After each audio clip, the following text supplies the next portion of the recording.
제가 이 강의를 준비하면서 사실 느꼈던 첫 번째 생각은 참 사람 인연이라는 게 묘하다라는 생각을 되게 많이 했습니다.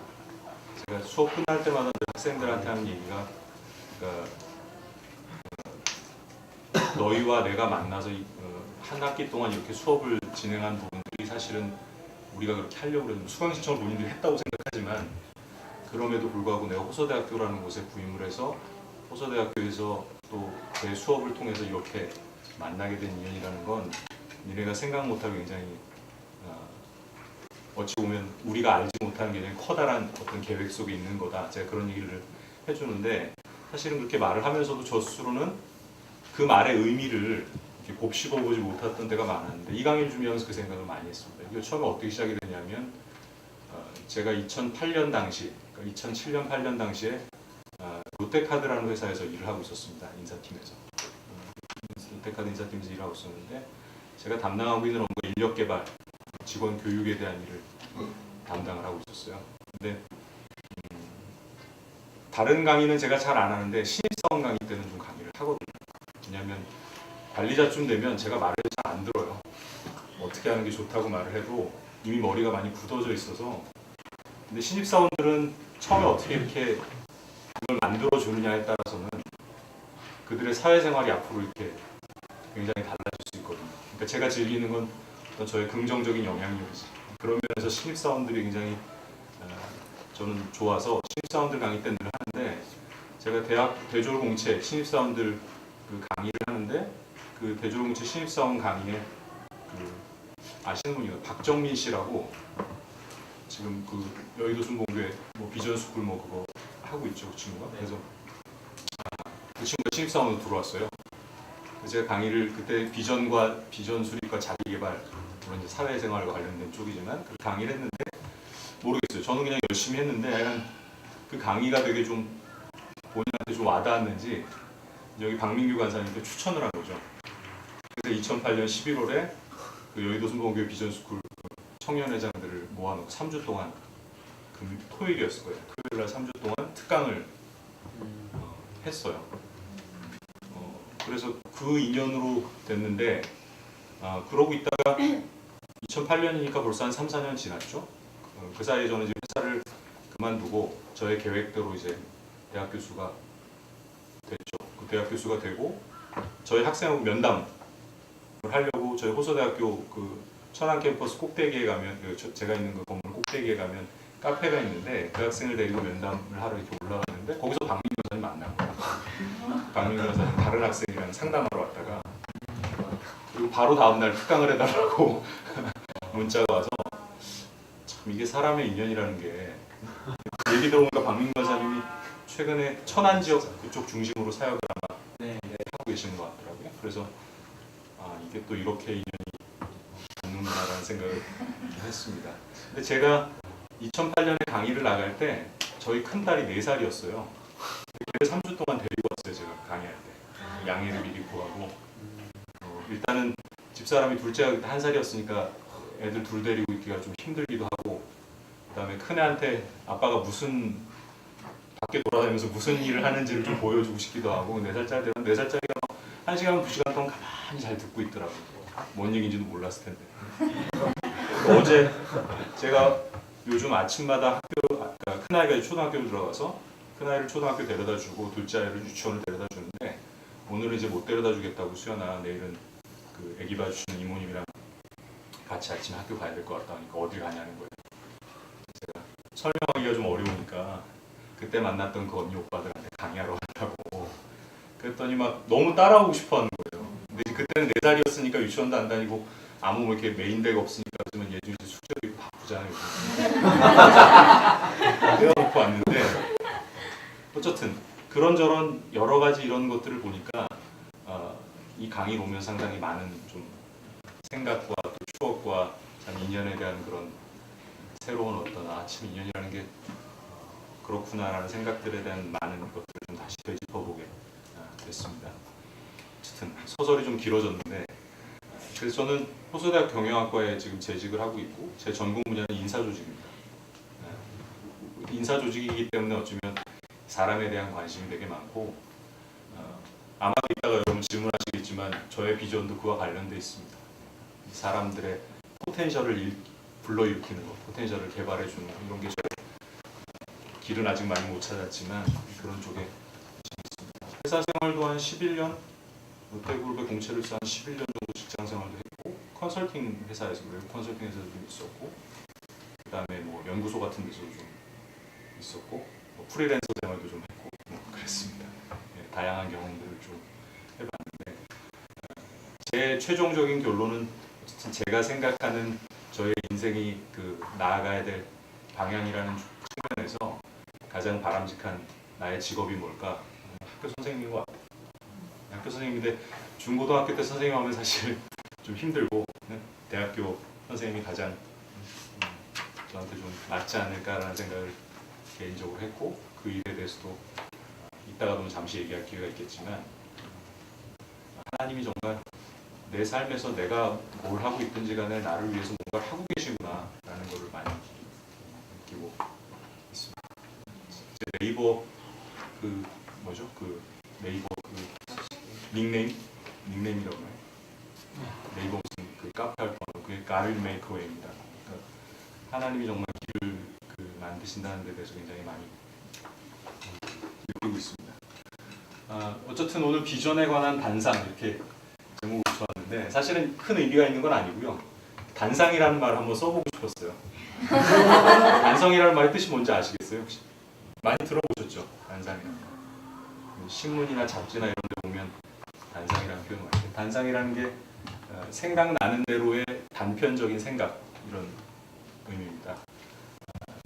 물론 내용상을 보면 단편적이라고 하기엔 너무나 많은 내용들을 담고 있지만 제가 이 단상이라는 표현을 쓰고 싶었던 이유가 굉장히 고수들이 쓰는 표현이에요. 내가 그냥 생각나는 대로 짧게 썼는데도 이 정도야 뭐 이럴 때 쓰는 표현이 단상이에요.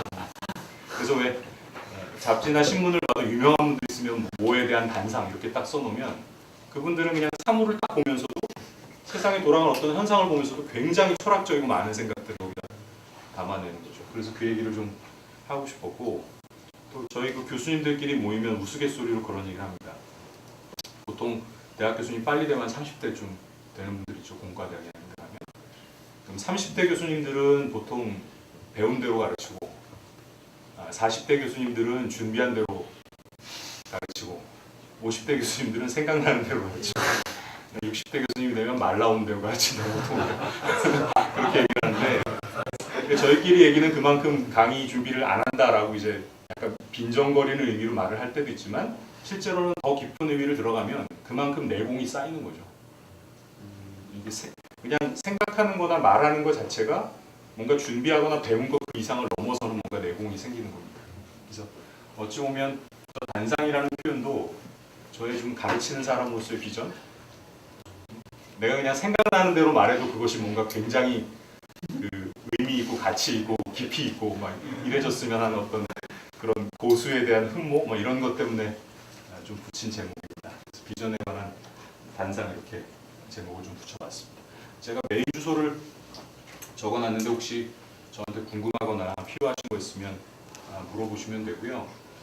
이 자료를 원래 그 기업에서 강의를 할 때는 보통 교재를 만들어서 이렇게 드리는데 제가 이거를 미리 드리지는 못했어요. 그래서 이거를 제가 PDF 파일로 여기 바탕화면에다 깔아놨습니다. 그러니까 이따 강의 끝나고 나면 필요하신 분들은 담아가시는 대로 제가 인터넷 잡아놨으니까 메일로 본인한테 뭐 매개 쓰기 뭐 이런 걸로 해서 보내오시면 나중에 참고할 수 있지 않을까 생각합니다. 헬렌 켈러가 한 얘기죠. 앞을 못 보는 것은 불쌍한 일이다. 그러나 비전을 갖지 못한 사람은 장님보다 더 불쌍한 사람이다. 의미 있는 말인 것 같습니다. 제가 오늘 비전에 대해서 이야기하고자 하는 꼭지가 크게 두 가지고 Q&A 시간을 좀 가지려고 하는데요. 첫 번째가 비전에 관해서 한 4가지 질문을 가지고 비전에 대해서 비전이란 뭘까? 그리스도인의 비전 이런 걸 좀 생각을 해보자라는 취지로 비전에 관한 4가지 질문 이렇게 하는데 제가 이렇게 딱 써놓으니까 저희 집사람이 4가지가 요즘 뜨고 있던 개그 콘서트 그거잖아요. 어쨌든 비전에 관한 4가지 질문. 다음 두 번째가 비전의 성취를 위한 실천. 사실은 제가 하고 싶은 굉장히 핵심적인 얘기는 2번입니다. 대부분의 많은 사람들이 꿈을 갖죠. 또 어떤 사람들은 자신이 이 세상에서 왜 살아가는지에 대한 존재 이유도 깨닫습니다. 그런데 결국 세상을 떠날 때쯤에 보면 다 어차피 평범한 삶을, 여기서 평범하다는 건 뭐 굉장히 대단한 성취를 요구하는 게 아니라 자신의 꿈과는 좀 상관없는 그런 삶을 마감하는 경우들을 많이 보는데, 사실은 그 간격을 메울 수 있는, 그러니까 우리가 할 수 있는 가장 최대한의 노력은 행동하는 거잖아요. 근데 그 부분이 굉장히 좀 제가 생각할 때 취약합니다. 세상 사는 모든 사람들, 저를 포함한. 그와 관련된 얘기를 좀 하려고 하고요. 마지막에 Q&A 시간을 가지려고 합니다. 미리 말씀드리는데 너무 대단한 얘기 기대하지 마세요. 제가 대단한 사람도 아니고, 아까도 얘기했지만 대단한 사람은 지향할 뿐이지 대단한 사람이 아니니까, 그냥 제가 여러분 또래, 제가 올해 43인데 제가 여러분 또래 고민하고 생각했던 것들을 정리해서 같이 나눈다고 생각을 하시면 되겠습니다. 자, 비전에 관한 4가지 질문. 이거 무슨 그림인지 아시겠어요? 전 흐릿한 이 사진에 붙여서 약간 금방 못 알아볼 줄 알았는데 바로 알아맞히는 내비게이션입니다. 이 내비게이션을 보면 참 세상이 편해졌다는 생각을 많이 합니다. 내비게이션의 효용 중에 가장 큰 거는 한정된 자원을 좀 이렇게 효율성 있게 쓰게 만드는 거죠. 일단은 도로라는 한정된 자원을 어떻게 하면 효율성 있게 배분해서 모두 다 안 막히게 할 것입니다. 그 다음에 어쨌든 내비게이션을 쓰면 특히 저처럼 길 잘 모르는 사람들, 늘 저희 집사람이 내비게이션 나오기 전에 저한테 한 얘기는 기름을 남들보다 1.5배 쓰는 사람이라고. 남자들은 가다가 몰라도 잘 안 물어보잖아요. 이 길이 맞다고 계속 가잖아요. 남자친구, 여자친구 가장 많이 다투는 1위가 그거라고 그래요. 길 물어봤더니 자기가 안다고 그러고. 근데 어쨌든 내비게이션이라는 게 나와서 기름이라는 한정된 자원, 그것도 역시 효율성 있게 쓰도록 이제 만들어 주죠. 무엇보다도 내비게이션이 갖는 가장 큰 기능은 내가 갈 수 있는 목적지를 어떻게 하면 갈 수 있는지를 알려주는 겁니다. 아마 여러분들한테 내비게이션 효용이 뭡니까? 라고 하면 대부분 그렇게 답하시겠죠.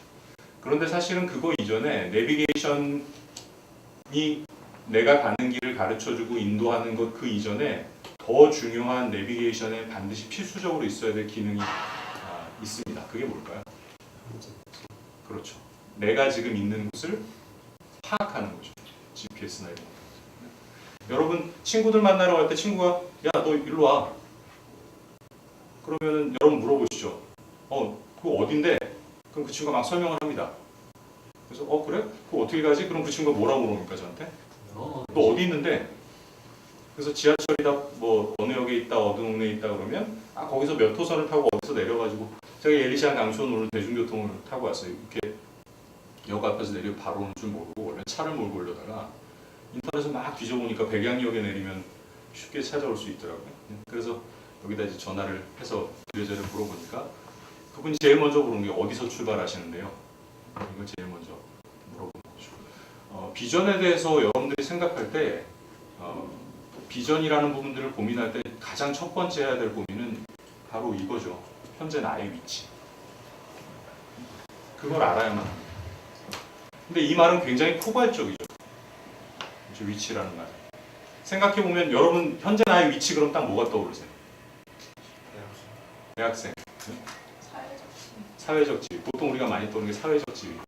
혹은 뭐 부모님을 통해서 받은 어떤 경제적인 환경이나 여건. 제가 요즘 대학생들 면담이나 이걸 해보면 가장 가슴 아픈 게 방학 때 뭐 공부 좀 열심히 해라, 계획을 잘 세워서 열심히 하려면 이렇게 얘기하면 전부 다 아르바이트 때문에 등록금 벌어야 되니까 그거에 대한 부담들이 말도 못해요. 근데 어쨌든 그런 경제적인 요건, 또 현재 내가 갖고 있는 나의 어떤 역량, 다양한 것들이 있겠죠. 근데 그건 사실 여기 계신 분들이 다 편차가 있을 거예요. 그런 어떤 예를 들어 특히 물질적인 것, 사회적인 아까 지위 이런 부분들을 해야 하는. 근데 그러면은 제가 이 강의를 하면서 여기 있는 모든 분들에게 공통적으로 적용될 수 있는 보편적인 위치, 그거에 대해서 한번 생각을 해볼 필요가 있지 않을까. 그리고 그것이 우리가 비전을 설정하는 데 있어서 가장 기본적으로 고민해야 될 출발점이 아닐까 생각을 합니다. 첫 번째가 나는 그리스도인이다. 굉장히 단순한 표현인데 나는 가수다 이후로 나는 그리스도인이다 이 표현이 굉장히 사람들에게 임팩트 있게 와닿습니다. 나는 가수다에 나온 사람들 중에 가수 아닌 사람 보셨나요? 진행자 빼놓고 원래 다 가수들이잖아요. 그럼 나는 가수다라는 말이 주는 임팩트는 뭐예요? 왜 그걸 우리가 딱 보면서 뭔가 이렇게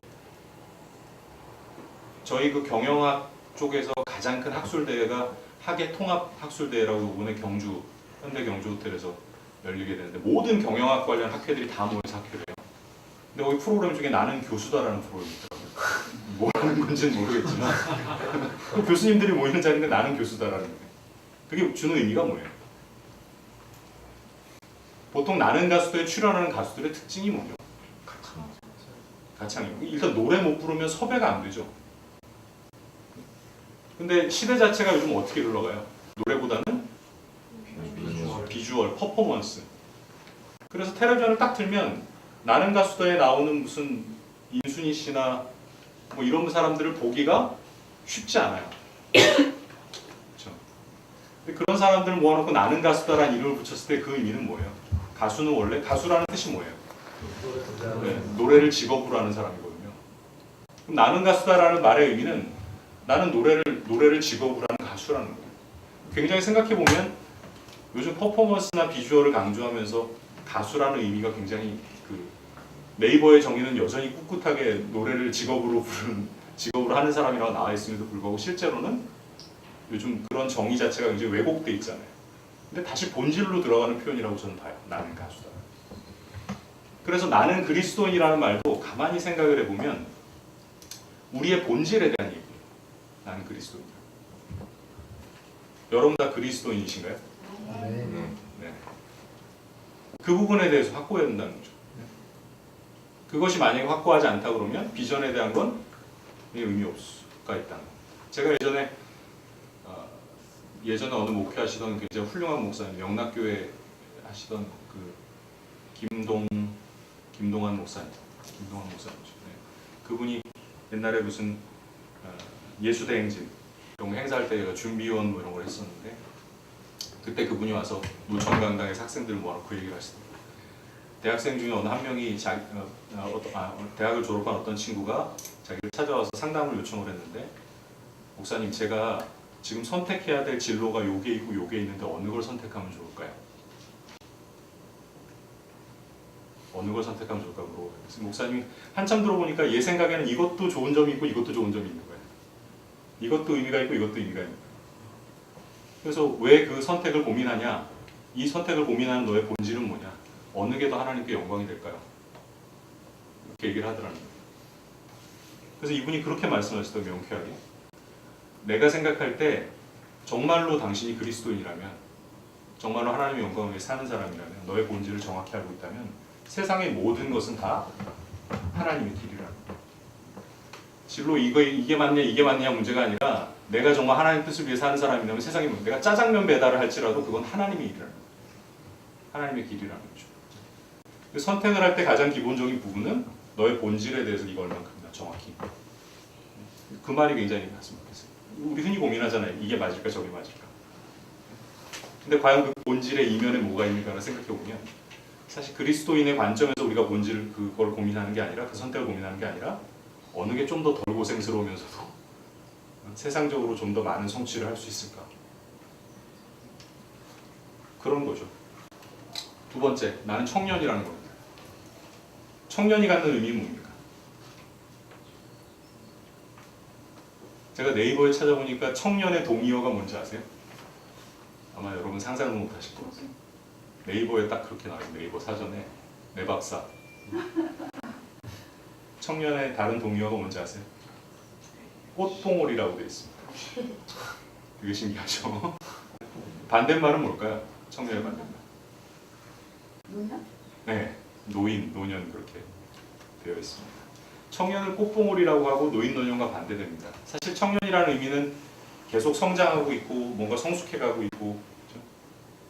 그렇게 뭔가 이렇게 도약하고 있는 그런 어떤 젊은 일을 의미하죠. 근데 그것이 우리에게 주는 의미는 뭔가요? 청년이라는 것이 주는 의미.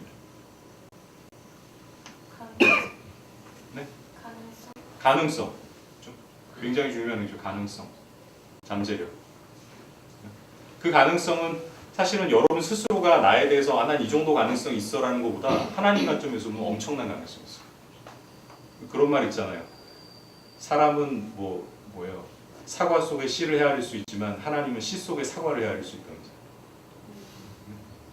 하나님이 여러분을 보는 가능성은 여러분 자신을 보는 것 그 이상이죠. 아까 우리 조장님 표현하죠. 여러분이 뭘 생각하든 그 이상이에요. 또 가능성 어떤 게 있을까요? 또 청년 순결함 아직 때묻지 않았다. 사실은 그게 긍정적인 의미에서 보면 앞으로 무한한 가능성, 긍정적인 의미에서의 가능성 같지만 한편으로는 굉장히 앞으로 그 무한한 부정적인 가능성을 가질 수도 있는 거죠. 내가 세상을 어떻게 보면 살아가는 것에 따라서. 그리고 여러분 많이 생각하는 열정, 시행착오. 청년의 때 뭔가 실수하고 잘못하면 사람들 대부분 눈 감아주죠. 청년이니까.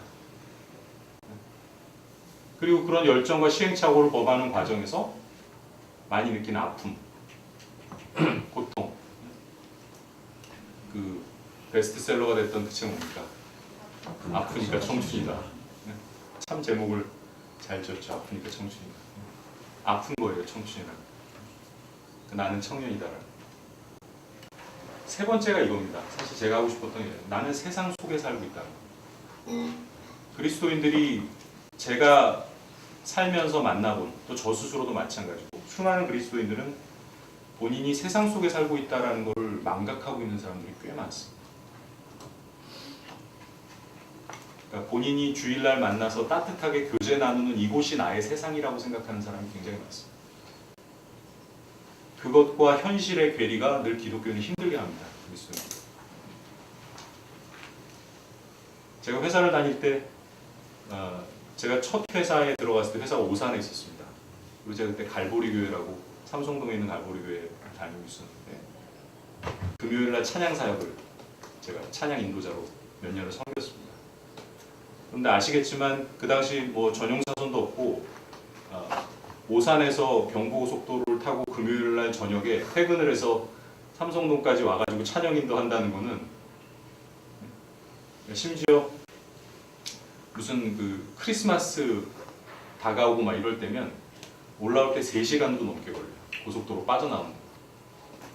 그러고 와서 이제 뭐 기타 튜닝도 하고 악보 준비한 거 하고 이렇잖아요. 그때 제가 그런 부분에 대한 고민을 굉장히 많이 했던 것 같아요. 저는 금요 찬양 예배를 섬기기 위해서 가야 되는데 회사엔 여전히 제가 해야 될 일이 쌓여 있어요. 여러분은 어떤 선택을 하시겠어요? 대부분의 많은 기독교인들이 선택하는 방식은 하나님의 일이 우선이다. 그러니까 난 가서 찬양 인도를 해야 되고 이 회사 일은 외면을 하거나 그런 경우들을 저는 주변에서 많이 봅니다. 합리화시키죠. 그런데 제가 여기서 얘기한 것처럼 우리는 분명히 세상 속에 살고 있어요. 세상을 등지고 살고 있거나 세상을 척지고 살고 있는 게 아니라는 거죠.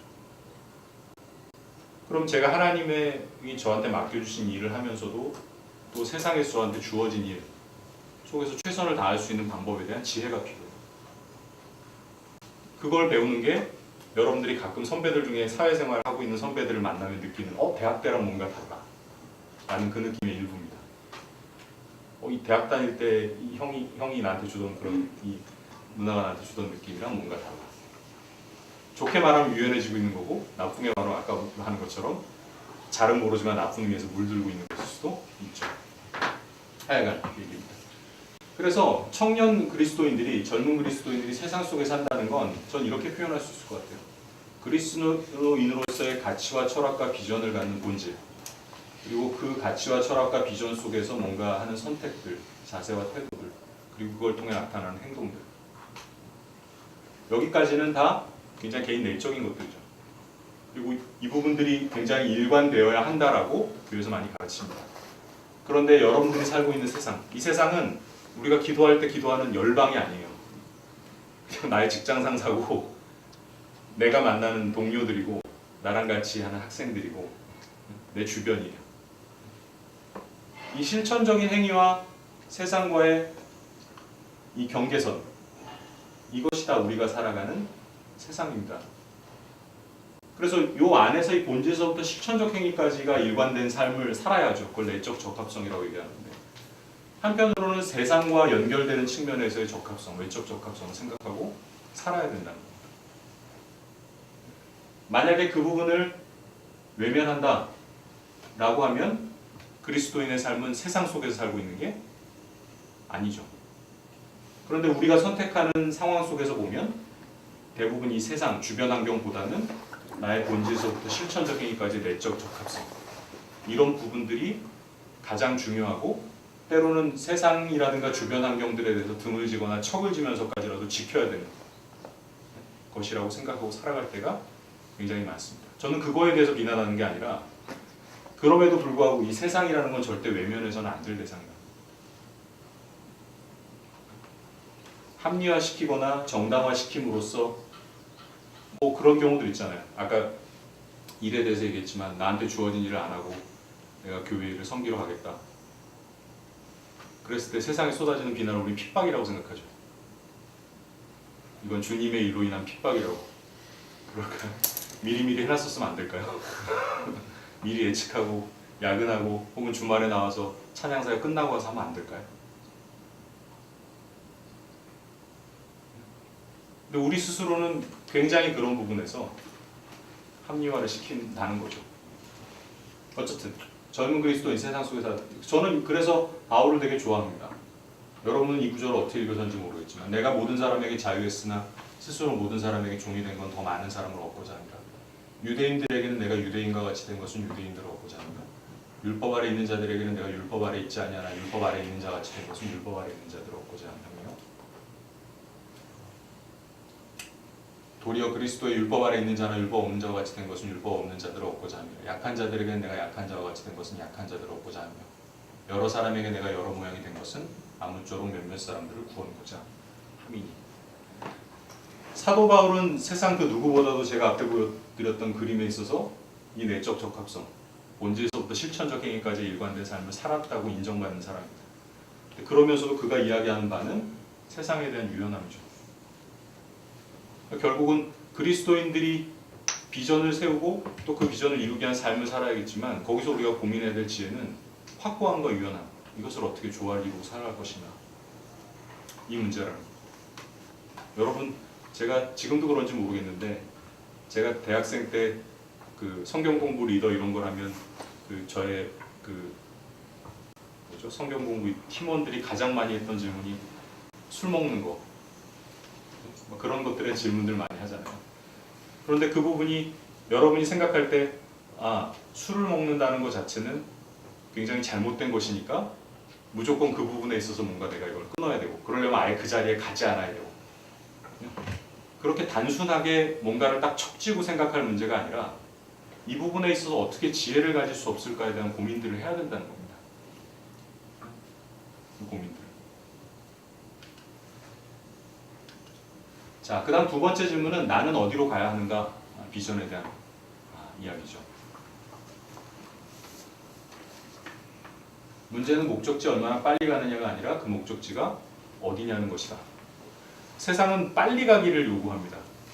요즘 효율성을 중시하는, 효율성과 효과성의 차이를 경영학에서 되게 중요하게 생각하는데, 효과성이라는 건 우리가 최종적으로 얻어야 될 아웃컴, 아웃풋에 대한 개념이고, 효율성이라는 것은 인풋이 들어간 개념입니다. 그럼 인풋, 인컴이라는 게 보통 뭐겠어요? 시간, 비용, 노력 이런 것들이거든요. 그래서 세상의 사람들이 요즘 인정해주는 건 효율적인 사람, 능률적인 사람입니다. 시간을 덜 들이고 노력을 덜 들이고 비용을 덜 들이면서 뭔가를 얻어내는 사람. 근데 그러려다 보면 어떻게 되겠어요? 시간과 비용과 노력이 덜 든다는 얘기는, 내가 뭔가 꾸준하게 장기적으로 남들이 알아주던 안 알아주던 가야 될 길보다는 당장에 얻을 수 있는 성취, 조금의 노력과 가지고 얻을 수 있는 성취에 신경 쓰고 살게 되죠. 그런데 그 목적지에 얼마나 빨리 가느냐라는 요율이 중요한 게 아니라, 하나님 입장에서 보면 그 목적지가 어디냐는 게 더 중요하다는 거. 우리 스스로도 그런 생각을 가져야 하고, 항구의 정박한 배는 안전하지만 그것이 배를 만든 목적은 아니다. 제가 되게 좋아하는 얘기인데, 비전을 이야기할 때 이렇게 두 가지로 얘기할 수 있을 것 같아요. 존재지향 비전과 활동지향 비전이라고 제가 정리를 해봤는데, 아마 여러분들이 흔히 이해하는 표현으로는 존재지향 비전이라는 건 사명이라고 흔히 아마 이해할 수 있을 거고, 활동지향 비전이라는 건 우리가 흔히 얘기하는 비전과 사명 이렇게 보통 이야기를 하잖아요. 그러면 여러분들은 그 두 개가 어떤 관계라고 생각하셨어요? 비전과 사명이랑 어떤 거예요? 보통 사명은 하나님 나한테 주시는 거고, 비전은 내가 뭔가 하는 거고 비슷하죠.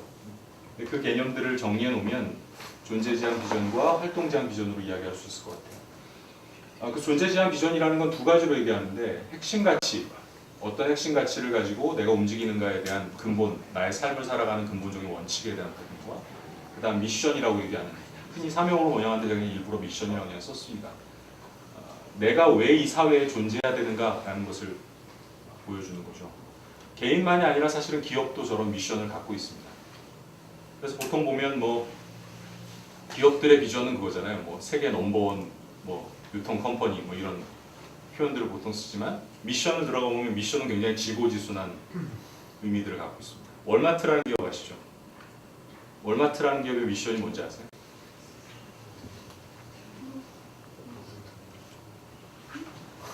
중산층에게도 상류층과 같은 쇼핑의 기쁨을. 이게 월마트의 미션이에요. 월마트가 왜 존재하는지를 명확히 보여주죠. 그런 미션이 있습니다. 왜 사회 속에 존재해야 되는지. 반면에 활동지향 비전이라는 건 미래 형상이죠. 내가 앞으로 성취할 미래의 모습. 그것에 대한 구체적인 표현입니다. 근데 보통 활동지향 비전을 설정할 때 중요하게 생각하는 조건들이 저 대담한 목표, 생생한 표현이라고 이야기를 합니다. 목표는 대담하고 위험하고 크고 도전적이고 그러면서도 뭔가 생생하게 표현될 수 있도록 있을수록 좀 더 바람직한 활동지향 비전이라고 이야기를 합니다. 이게 왜 중요하냐면, 세상에 많은 사람들은 이 존재지향 비전은 별로 신경 쓰지 않는 사람들이 참 많습니다. 활동지향 비전만 신경 쓰는 사람이 많아요. 나는 어떻게든 저런 63빌딩 같은 저런 큰 빌딩을 갖는 부자가 될 거야. 성취합니다. 근데 그 성취로 말미암아 수많은 사람들이 상처받습니다. 왜? 그가 그 빌딩을 짓거나 살 정도의 돈을 벌 때까지 그건 뭐예요? 사회 속에서 본인이 어떠한 방식으로 돈을 벌어야 되고 어떠한 가치를 추구해야 되고 내가 이 사회 속에 왜 존재하는지에 대한 존재지향 비전에 대한 고민을 하지 않기 때문입니다. 수단과 방법을 가리지 않고 내가 원하는 목적을 성취하면 되는 거죠. 그런데 인류 역사상 정말로 위대한 영향력을 끼쳤던 많은 리더들은 이 활동지향 비전 이전에 확고한 존재지향 비전을 갖고 있습니다. 그리고 그리스도인의 존재지향 비전은 너무나 명확합니다. 뭘까요?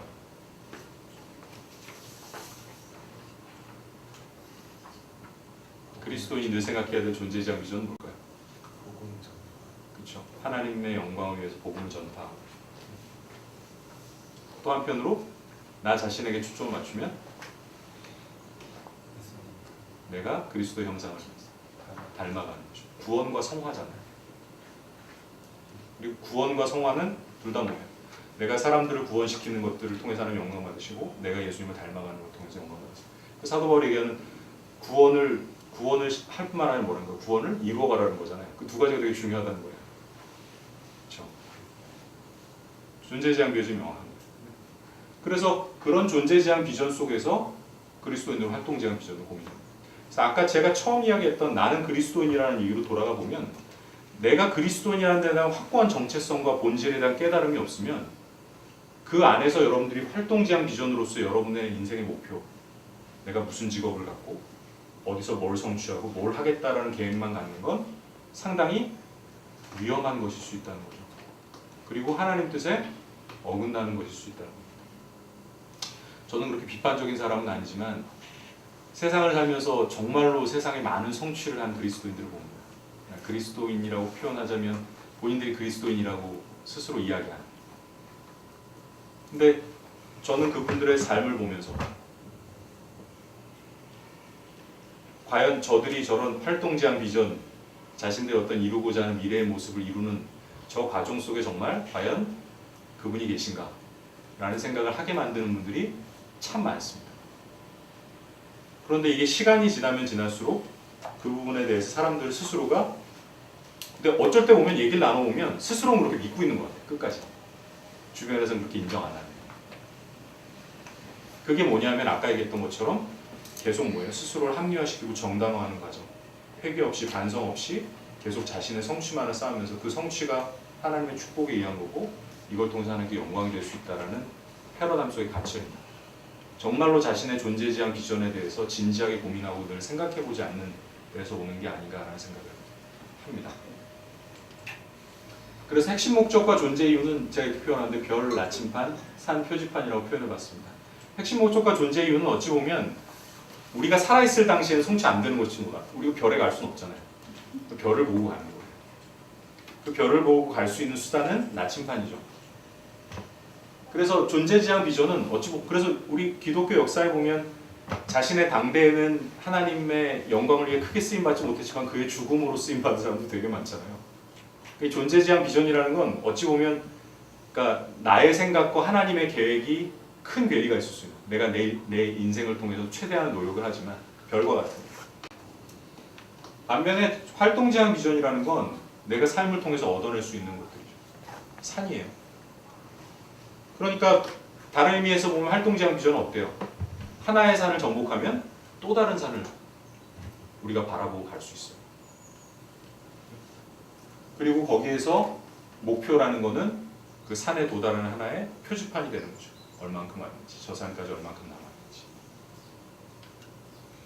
그래서 존재지향 비전과 활동지향 비전 이 차이는 그것이 내재된 것인가 겉으로 드러나는 것인가 그 다음 불변하는 것인가 바뀔 수 있는 것인가 그 다음에 시간 틀이 있는 것인가 하나님 입장에서 보면 존재지향 비전은 시간 프레임이 없어요.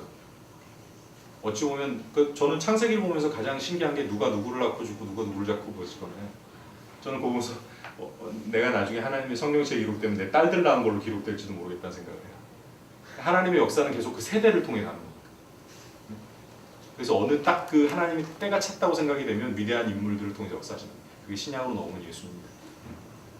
시간 틀이 없어요. 그런데 우리 활동지향 비전이라는 건 시간에 한계가 있는 거죠. 그럼 결국 존재지향 비전은 내가 추구하지만 나 스스로의 노력만으로 내가 내 당대에 성취될 수 있는 것은 아닌 반면에 활동지향 비전은 여러분들이 해낼 수 있는 것이고 그것이 그 존재지향 비전과의 제가 이 그림에 표현했던 것처럼 이런 영향관계 속에 있는 분명한 것이라면 내가 그리스도의 존재 가치 속에서 펼쳐지고 있는 것이라면 그 부분들은 분명히 성취돼야 되는 거죠. 그리고 성취될 수 있다는 거죠. 그래서 저는 이 두 가지가 만나는 접점이 이 말씀인 것 같아요. 너희 안에서 행하시는 이는 하나님이시니 자기의 기쁘신 뜻을 위하여 너희로 소원을 두고 행하게 하시는. 저는 성경책을 보면 가끔 이렇게 남들 보는 그 시선으로 안 볼 때가 많은데 제가 출애굽기를 보면서 가장 신기하게 보는 건 왜 하나님 이때마다 바로의 마음 이렇게 그렇게 고난을 당하면서 이거 안 보면서 그걸 뭐라고 나요? 하나님께서 바로의 마음을 강팍하게 하사 계속 그렇게 나오잖아요. 하나님 마음을 다스리시는 거예요. 우리가 하나님의 어떤 응답을 기대할 때 하나님 나를 인도해 주셔라고 할 때 어떤 계시를 원하고 구체적인 말씀을 원하지만 때로는 마음을 통해 주시는 건 굉장히 정상적인 거예요. 근데 이 마음이라는 게 아까도 얘기했지만 어때요? 스스로를 굉장히 합리화시키고 아까 얘기했던 우리 그리스도인이라는 본질에서 벗어나고 존재지향 비전을 벗어나면 충분히 나 자신을 위한 것이 될 수 있기 때문에 그 부분에 대한 위험성을 계속 점검해야 돼요. 그래서 이 말씀이 그런 것 같아요. 자기 기쁘시기 위한 너희로 소원을 두고 행하게 하시나니. 이 말은 다르게 생각해보면 나의 마음에 주시는 것이 나의 마음에 주시는 소원, 소망이라는 것이 하나님의 기쁘신 뜻일 수 있겠구나. 또 한편으로는 그러면 나한테 이렇게 마음에 들게 하시는 것 통해서 하나님이 기대하시는 그 기쁘신 뜻을 무엇일까 고민해야 되는 거죠. 어떤 사람이 이성이 되게 좋아. 쟤랑 사귀고 싶어. 혹은 결혼하고 싶어. 그러면 하나님 얘랑 결혼하는 게 맞습니까? 아닙니까를 묻는 게 아니라 뭘 물어봐야 된다는 거예요. 쟤에 대해서 이런 호감을 주시는 것도 하나님 주신 마음입니까? 그렇다면 제가 저 친구도 호감을 갖거나 이게 잘 돼서 서로 결혼을 하든 아니면 그렇지 않더라도 이걸 통해서 하나님이 원하시는 뜻은 무엇입니까? 이게 기도의 정석이죠. 그러면 잘 되면 정말 해피하죠, 인간적으로. 근데 안 되더라도 조금 가슴 아프지만 어때요? 그걸 통해 뭔가 깨달음이 있는 거예요. 자, 그리스도인의 비전은 어떻게 다른가? 아까 얘기했던 것처럼 존재지향 비전과 활동지향 비전이 있다. 그리고 존재지향 비전이라는 것이 뭐에 귀결된다. 이 차이가 가장 큰 차이고요. 두 번째는 이거라고 봐요. 활동지향 비전을 만드는 데 있어서 우리가 세상의 비전을 세우는 방식들은 보통 분석적 어프로치를 합니다. 기업에서 내년도 목표, 내후년도 목표를 어떻게 세우는지 아세요? 자, 그러니까 몇 년 전서부터 계속 매출이 몇 프로 신장했는지, 내년도의 경제 상황이나 이런 걸 고려할 때 몇 프로 신장할지. 그러니까 보통 분석적 어프로치라는 건 과거, 현재, 미래의 연속선상에서 보는 거예요. 거기 딱 그 어떤 계수, 공식을 집어넣으면 미래가 나오는 거죠. 사람들은 보통 그렇게 생각합니다. 사실은 여러분의 현재는 뭐에 의해서 결정된 게 맞아요. 여러분의 과거에서 결정된 거죠. 여러분 중에 어학을, 이런 영어를 되게 잘하는 사람이 있고 영어를 좀 못하는 사람이 있다. 그럼 그 차이는 뭐예요? 물론 이제 미국에 살다 온 사람도 있을 수 있지만 그 차이는 뭐겠어요? 내가 한 5년 전, 10년 전에 영어 공부의 필요성을 절실히 느꼈어. 그런데 영어를 잘하는 사람은 그때부터 하루에 1시간을 내서 공부를 한 거예요. 근데 영어를 잘 못한 사람은 제가 아까도 얘기했지만 대부분의 평범한 사람처럼 아, 영어 공부는 참 절실해 라고 10년 동안 생각만 한 거죠. 그 차이가 오늘날 나의 영어 실력을 얻는 거잖아요. 그러니까 분명히 나의 현재는 과거가 결정한다. 근데 그리스도인에게 있어서의 가능성, 아까 우리 가능성이라는 얘기인데 그리스도인에서의 가능성, 그 미래라는 것은 사실은 열려 있어요. 내가 지금까지 이렇게 살았기 때문에 나의 앞으로도 이렇게 될 것이다 라는 게 아니라는 거죠. 근데 그 부분에서 여러분들이 주의하셔야 될 건 그럼 나는 여전히 과거서부터 이렇게 살고 있어. 계속 그런 방식으로 최선을 다하지 않고 살고 있어. 그런데 나의 미래를 하나님이 열어주실 것이다? 그건 아니에요. 그건 적용되지 않습니다. 그런데 내가 과거서부터 이렇게 살아서 내가 지금 원하는, 내가 현재 있는 수준이 요거밖에 안 돼서 아쉽지만 내가 지금 어떻게 나의 삶을 바꾸기로 결단하고 나아가느냐에 따라서 나의 미래는 무한한 가능성이 있다. 그래서 분석적 어프로치의 차이는 과거, 현재, 미래 연속선상에서 보는 것인 반면에 비전으로서, 그러니까 그리스도인의 비전적인 어프로치, 그래서 활동장 비전이라는 건 일단 나의 과거와 나의 현재는 잊어버리고 나의 미래를 먼저 생각하는 거죠. 나에게 어떤 미래가, 내가 원하는 미래는 어떤 것인가, 이걸 통해서 하나님 나한테 뭘 일하십니까? 그리고 그 상황 속에 나의 과거와 현재를 반성하는 거예요.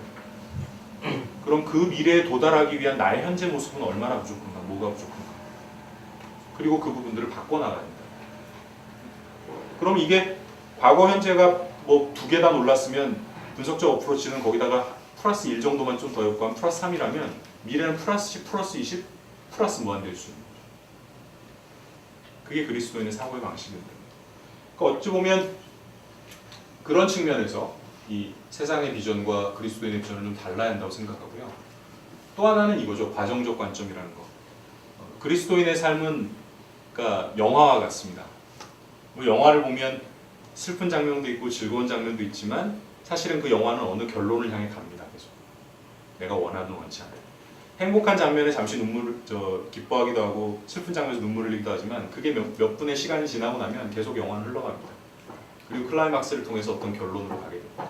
그러니까 하나님 관점에서 보면 우리 인생에 벌어지는 수많은, 여러분들이 내 인생에 있어 이건 절대적인 것이라고 생각하는 수많은 사건들을 하나님 입장에서 보면 하나의 스냅샷이에요. A 스냅샷이에요. 하나의 한 장면에 딱 한 장면이에요. 이건 하나님의 어떤 결론을 향해 가고 있다는 겁니다. 심지어 그 결론은 아까 제가 존재지향 비전에서 얘기했던 것처럼 내 세대에서 끝나지 않는 결말일 수도 있어요. 계속 간다는 겁니다. 그래서 그리스도인들이 비전을 세워놓고 생각해야 될 가장 중요한 요소 중에 하나는 절대로 일희일비하지 않아야 된다는 거죠. 세상 사람들처럼. 성취를 만끽하고 실패에 대해서 근심하고 길게 봐야 된다. 누구보다도 세상 어느 사람보다. 그 두 가지가 가장 큰 차이라고 볼 수가 있겠습니다. 자, 그럼 비전의 성취를 위해서 어떻게 해야 될까? 지금 시간이 몇 분이나 됐나요? 10시 10분입니다. 벌써? 네. 제가 10시 한 40분, 50분까지 하면 되는 거죠. 비전의 성취를 위해서 어떻게 해야 되는가? 우리에게 진실로 중요한 건 비전을 이루는 과정이다. 그 과정에서 뭘 배우고 얼마나 성장하는가가 우리 인생을 바꿔놓는 거예요. 즉 과정적 관점에서 보면 그 장면 한 장면에서 성공했는가로 즐거워하고 실패했는가로 뭔가 불편해하는 게 아니라 이게 하나의 전체적인 과정에서 뭐 이걸 통해서 하나님이 앞으로 나를 이끌고 나가고 싶어하는 방향, 그래서 내가 여기서 얻어야 될 깨달음이 무엇인가 하는 것을 생각들을 해야 된다는 겁니다. 하나의 과정이라는 거죠. 비전과 노력, 이것은 시대를 불문하고 성공의 원동력이다. 다리를 움직이지 않고는 좁은 도랑도 건널 수 없다. 소원과 목적은 있을 때 노력이 따르지 않으면 아무리 환경이 좋아도 소용이 없다. 비전을 위해서, 비전을 성취하기 위해서는 실행해야 한다는 거예요. 실천해야 한다는 거죠. 성취하고자 하는 비전의 내용이 있죠. 또 하나 중요한 건 성취하고자 하는 그 비전을 향한 하나의 과정, 노력입니다. 제가 아까 얘기했던 것들을 정리해보면 존재지향 비전을 두 글자로 압축하면 소명이라고 할 수 있을 것 같아요. 해야 하는 것. 내가 그리스도인으로서 해야 하는 것이죠. 그것이 출발점이 돼서 우리는 소원과 소망을 갖습니다. 내 마음에 주시는 소원을 따라, 내 마음에 주시는 소망을 따라 그의 기쁘신 뜻을 위해 살아 활동지향 비전에 반영되고 내가 하고 싶은 거예요. 이 두 가지의 접합점을 잘 찾으셔야 됩니다. 근데 중요한 건 아까도 뭐예요? 내가 과거부터 현재까지 살아온 방식을 보면 세상의 사람들은 예측합니다. 제가 지금까지 저렇게 살았으니 제가 세워놓은 꿈이라는 건 굉장히 허황된 거야. 그걸 넘어서야 되죠. 그 넘어서게 만드는 힘이 바로 소질과 소양입니다. 역량이죠. 그리고 그 역량이라는 부분들은 사실은 여러분의 노력에다가 플러스 알파 하나님의 역사가 같이 될 때 성취될 수 있는 그 간격을 뛰어넘을 수 있다는 겁니다. 그럼 뭐예요? 하나님이 역사하시려면 여러분들은 여러분의 삶의 자세를 바꾸고 과거부터 현재까지 살아왔던 방식이 아니라 앞으로의 미래를 위한 방식으로의 새로운 실천의 행동, 실천의 방식들을 선택해야 된다는 거죠. 그리고 그거를 액션에 옮겨야 된다는 겁니다. 그럴 때 하나님 역사하신다. 저는 자세히 모르는데 뭐 그렇다면서요. 출애굽기에 보면 홍해를 가를 때 보면 모세가 이렇게 해가지고 뭐 이렇게 바다 갈라졌다 돼 있는데 원래 외경에 보면 그렇게 돼 있다면서요. 모세가 믿음을 가지고 바다로 뛰어들었다면서요. 지팡이 들고 뛰어드니까 갈라졌다는 거예요. 사실이지 않으시는 저도 외경에 들었다는 얘기지만 그러니까 결국 뭐예요? 내가 그냥 어떻게 되겠지, 뭔가 달라지겠지, 달라졌으면 좋겠다 라고만 생각하는 게 아니라 뭔가 액션이 있어야 된다는 거죠. 그럴 때 하나님 일하신다는 거예요. 제가 여기 강의 오기 전에 내가 강의를 하면 잘할 수 있을까? 정말로 하나님 입장에서는 그렇게 사랑스럽고 아름다운 청년들을 앉혀놓고 내가 영향력 있는 강의를 할 수 있을까? 나의 꿈은 거지만 잘할 수 있을까? 그때 딱 주신 말씀이 고린도전 3장 6절 말씀이에요. 나는 심었고 아볼로는 물을 주었을 때 오직 자라나게 하시는 이는 하나님이시라는 거죠. 사람들은 이 얘기 들으면서 그래. 그러니까 나는 할 만큼 하면 나머지 하나님 역사하셔. 물론 그 의미도 같습니다. 또 한편 생각해보면 하나님이 자라나게 하시려면 누군가 심어야 되는 거죠. 누군가 물을 줘야 되는 거예요. 거기까지가 나의 역할이구나. 이런 거죠. 사실 그렇게 생각하면 세상 살면서 여러분도 별로 절망할 일 없어요. 내가 최선을 다하고 결과 하나님께 맡기는 거니까. 어쨌든 나의 경계를 확장해야 된다는 겁니다. 할 수 있는 것의 영역이죠. 자, 그러면 소양과 소질을 개발하기 위해서 어떻게 해야 되는가? 요 그림이 뭐냐면 어느 책인가요? 어느 무더운 여름날 연못 위에 드리워져 있는 가지 위에 개구리 3마리가 앉아 있었습니다. 날이 너무 더운 거예요. 오늘처럼. 그래서 이 3마리 개구리 중에 한 마리는 드디어 결심을 합니다. 물에 뛰어들기로. 자, 잠시 뒤 나뭇가지 위에 개구리 몇 마리가 남았을까요?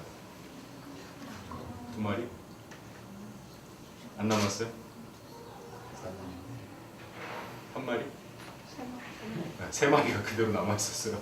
왜 그랬을까요? 결심을 했는데 뛰어들진 않았거든요. 이 책이 어디 나오냐면 바보들은 항상 결심만 한다라는 책이 나옵니다. 바보들은 결심만 해요. 사람들은 그걸 보면서 역시 참 바보들은 결심만 해. 우리 모두가 사실은 결심만 합니다. 다이어트 실패해본 분들 결심만 해본 경험은 충분히 있으실 거예요. 뭐 어학 공부 한번 해보려고 했는데 제대로 안 됐던 분들 결심만 해봤던 경험도 있을 거예요. 그리고 그 결심이라는 걸 느껴지게, 그러니까 결심이라는 걸 하기까지의 과정을 도와주는 서적이나 방송 프로그램이나 그런 것들은 굉장히 많습니다. 시중에 나오면 자기개발서적 이런 코너 있잖아요. 예전보다 훨씬 많아졌는데 그런 데 가면 거기 자료들 보면 살을 빼는 게 뭐가 좋은지, 빼려면 어떻게 해야 되는지, 그 다음 영어를 잘하면 중국어를 잘하면 뭐가 좋은지, 이 글로벌 시대에 어떻게 살아가게 되는지, 그리고 여러분의 가치가 얼마큼 달라지게 되는지, 그리고 그걸 위해서 그럼 어떻게 해야 영어 공부를 잘할 수 있는지, 중국어 공부를 잘할 수 있는지 책들은 쏟아집니다. 아마 여러분들한테만 물어봐도 다이어트 비법 한 10가지씩은 다 얘기할 수 있을 거예요. 그렇죠? 근데 문제는 뭐예요? 그럼에도 불구하고 내가 계속 실패하는 이유는 알고만 있고 결심 마음만 먹고 하지 않는 거죠. 그리고 하지 않는 데 대해서 우리는 수많은 핑계가 있습니다. 탓증후군이라는 거 아시죠? 탓증후군. 뭐 안 되면 다 탓을 해요. 회사 다니는 사람 중에도 보면 가끔 직원들이 와서 나 요즘 다이어트 하려고 그러는데 요즘 왜 이렇게 회식이 많니? 그게 무슨 상관이 있어요? 다이어트는 본인이 결심하고 안 먹는 거예요. 회식이 있어서 할 수 없이 거기 가서 하도 맛있는 게 있으니까 먹을 수밖에 없다. 그래서 난 회식 때문에 다이어트를 실패해. 얼마나 수동적인 인생이에요. 왜 이렇게 내가 공부 좀 하려고 그러면 자꾸 일을 시키니? 그 회사 일하러 가는 거죠. 공부는 자기가 따로 시간을 내야 돼요. 그러려면 뭘 줄여야 돼요? 신사의 품격 보지 말고, 신사의 품격이에요. 드라마 요즘 뭐 장동건 나오는 드라마 뜬다면서요. 드라마 덜 보고 잠 줄여야죠. 근데 그건 내가 좋아하는 거니까 그대로 내버려 두면서 내가 딱 짜놓은 요 시간 내가 공부해야 되는데 거기 회식이 있고 뭐 일이 있고 그래서 난 뭘 못한다? 핑계 없는 무덤 없다는 얘기였죠. 요 에런슨이라는 교수가 쓴 소셜 애니멀이라는 책에 보면 서문에 그런 얘기가 나오는데 인간은 합리적인 동물이 아니라 합리화하는 동물이다. 합리화하잖아요. 싸워도 싸움의 얘기를 가만히 들으면 모든 싸움의 본질은 똑같아요. 네가 그렇게 하니까 내가 그랬다는 거죠. 인류 최초의 범죄 후에 인간의 반응이 뭐였습니까? 야 아담, 너 내가 하지 말라는데 왜 그랬어? 뭐라 얘기해요? 당신이 내게 주신 아내 때문에 이렇게 얘기하잖아요. 합리화시키는 거, 원인을 바깥으로 돌리는 게 인간의 본질이죠. 우리의 실패에 대한 심리적인 편안함을 주는, 실천하지 않는 거예요. 마음만 먹고. 나토 증후군, 노액션 토코니. 수많은 사람들이 이야기합니다. 말하는 사람은 얼마나 많은지 몰라요. 행하는 사람이 없는 거죠. 그래서 제가 한때는 여러분 만하던 때는 제가 한참 빠져 지냈던 성경이 야고보서였어요. 행함이 있는 믿음이라는 게 저한테 얼마나 가슴에 와닿는지 몰라요. 노액션 토큰. 실천해 보면요, 우리가 생각할 땐 내가 지금 실천을 하면 그 다음에 그걸 통해서 어떤 결과를 얻게 되고, 그럼 내가 1시간 영어 공부를 하면 1시간만큼 영어 실력이 늘겠지. 내일도 1시간 하면 늘겠지. 그럼 옆에서 바라보는 사람은 쟤는 1시간 했는데 나는 오늘 뭐 회식 때문에 혹은 일 때문에 못했어. 그럼 내일 내가 2시간 하면 되지. 그 다음 날은 못했어. 그럼 난 그 다음 날 3시간 하면 돼. 이렇게 생각하잖아요. 그렇게 계산이 되는 게 아니에요. 처음 날 1시간을 계획 세워서 한 사람은 어떤 실천을, 비전을 이루면 어떤 실천의 발걸음을 옮긴 사람은 그게 뭐예요? 선순환의 고리에 들어가요. 바로 이거죠. 자기 스스로를 한번 여러 가지 상황 속에 한번 컨트롤한 거예요. 상황에 핑계대지 않고. 그러고 나면 거기서 뭔가를 얻죠. 그건 아주 자그마한 것일 수 있어요. 그런데 그게 뭐예요? 그 다음날 또 다른 1시간을 할 수 있는 동력이 되는 거예요. 그 미루는 사람은 계속 미루고 하는 사람은 계속 해요. 그 차이를 아시겠어요? 제가 아는 제 친구 중에 가장 유명한 사람이 홍정욱이라는 친구입니다. 노원구 국회의원 됐던 그 칠막팔장이라는 책, 남고은 씨 아들 있잖아요. 잘생긴 국회의원. 요번에 출마 안 한다고 해서 안 나왔는데. 걔는 근데 학교 다닐 때도 보면 제가 개인적으로 굉장히 좋아하는 스타일은 아니에요. 굉장히 그 엘리트의식 강하고 그래서 저는 이렇게 약간 좀 겸손하고 이런 사람을 좋아해요. 어쨌든. 근데 약간 좀 개인적으로 친하진 않았지만 자세히 소개는 본받을 건 많아요. 운동이 됐던 공부가 됐던 못하는 게 없어요. 그러면 사람들은 아버지가 유명한 배우니까 뭐 따로 과외를 받든지 강습을 받든지 아니에요. 자기의 삶을 철저하게 통제해요. 그런데 재미있는 게 하나의 영역에서 컨트롤이 되면 모든 영역이 컨트롤이 돼요. 여러분 내일서부터는 내가 1시간 일찍 일어나리라 마음 먹잖아요. 그런데 다음날 아침에 딱 그 1시간 어쨌든 자명종 소리 때문에 눈을 딱 떠요. 근데 무슨 생각을 합니까? 수많은 생각이 머릿속에 지나가죠. 무슨 생각이 지나가요?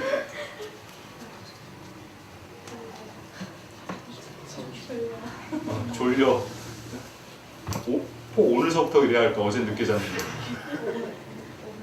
그치? 그리고 이따가 좀 더 열심히 하면 될 거야. 뭐 등등 여러 생각을 하면서 다시 보통 눈을 감죠.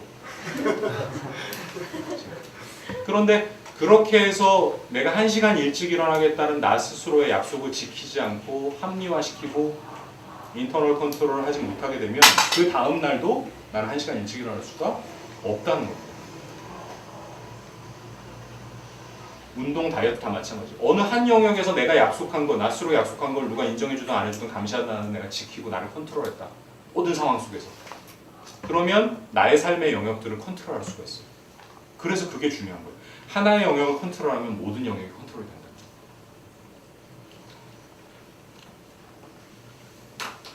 이 얘기가 좀 길어졌네요. 어쨌든 그래서 비전의 사람은요, 비전이 있고 없고 왜 차이만이 아니라 실천이 있느냐 없느냐라는 게 되게 중요하죠. 비전도 없고 실천도 없는 사람 있죠. 인생의 방관자 상당히 많습니다. 세상 사는 사람. 그보다 이 비전에 대한 것들을 고민하고 꿈꾸고 여기 와 있는 분들, 그래서 최소한 여러분의 고민을, 비전을 만들려고 그런 부분들을 어떤 지향하려고 하는 사람들은 그보다는 윗단계가 있다. 그런데 여전히 실천하지 않으면 여러분들은 꿈에 그칠 뿐이죠. 하버드 대학 도서관에 그렇게 써 있다면서요.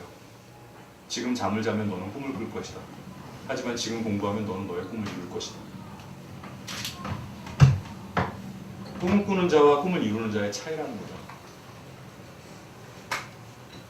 컬럼부스의 가장 위대한 업적은 목적지에 이르렀다는 게 아니라, 어찌 보면 목적지에 이르는 건 하나님이 내가 닻을 올리면 해주시는 일일 수 있어요. 내가 해야 될 일은 목적지를 향해 닻을 올리는 거예요. 시작하는 거죠. 실천하는 거예요. 자, 비전 성취를 위한 실천에 대해서 좀 더 자세하게 설명하겠습니다. 자세가 되게 중요해요. 삶이란 우리 인생 앞에 어떤 일이 생기느냐에 따라 결정되는 게 아니라 우리가 어떤 태도를 취하느냐에 따라 결정된다. 운명보다 더 중요한 건 그것을 바라보는 태도와 자세다. 여러분 혹시 행동주의 이론이라는 거 압니까? 파블로프 스키너. 파블로프가 무슨 실험을 했어요? 개죠. 개한테 먹이를 보여줄 때마다 뭐래요? 종소리를 들려주니까. 나중에 되니까 종소리만 듣고도 개가 침을 흘리죠. 거기서 나온 뭐 스키너의 이제 강화 이론이라든가 이걸 통해서 나중에 발전된 게 사실은 직장인들이 받는 월급과 승진 뭐 이런 거죠. 회사 생활 정말 더럽고 치사해. 월급 나옵니다. 정말 때려칠 거야. 인센티브 줍니다. 정말 더 안 다닐 거야. 승진시켜줍니다. 그러면서 계속 가는 거예요. 그게 뭐예요? 사람이 그 사람을 조직이 원하는 방향으로 움직이도록 만들기 위해서 끊임없이 강화물들을 제공하는 거예요. 강화물들을 제공. 그게 사람들의 학습이 되는 거죠.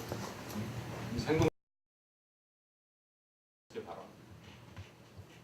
저 회사 생활할 때 정말로 저를 새벽 기도에 나가게 한 상사가 있었어요.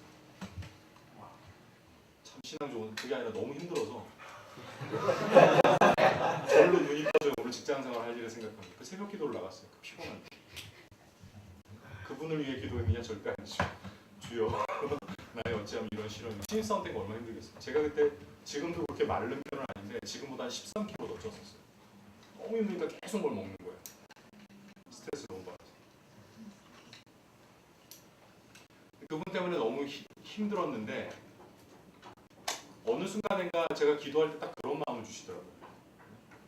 지금 이게 아마 네 인생에 있어서 네가 만난 상사 중에 가장 큰 시험이라는 거죠.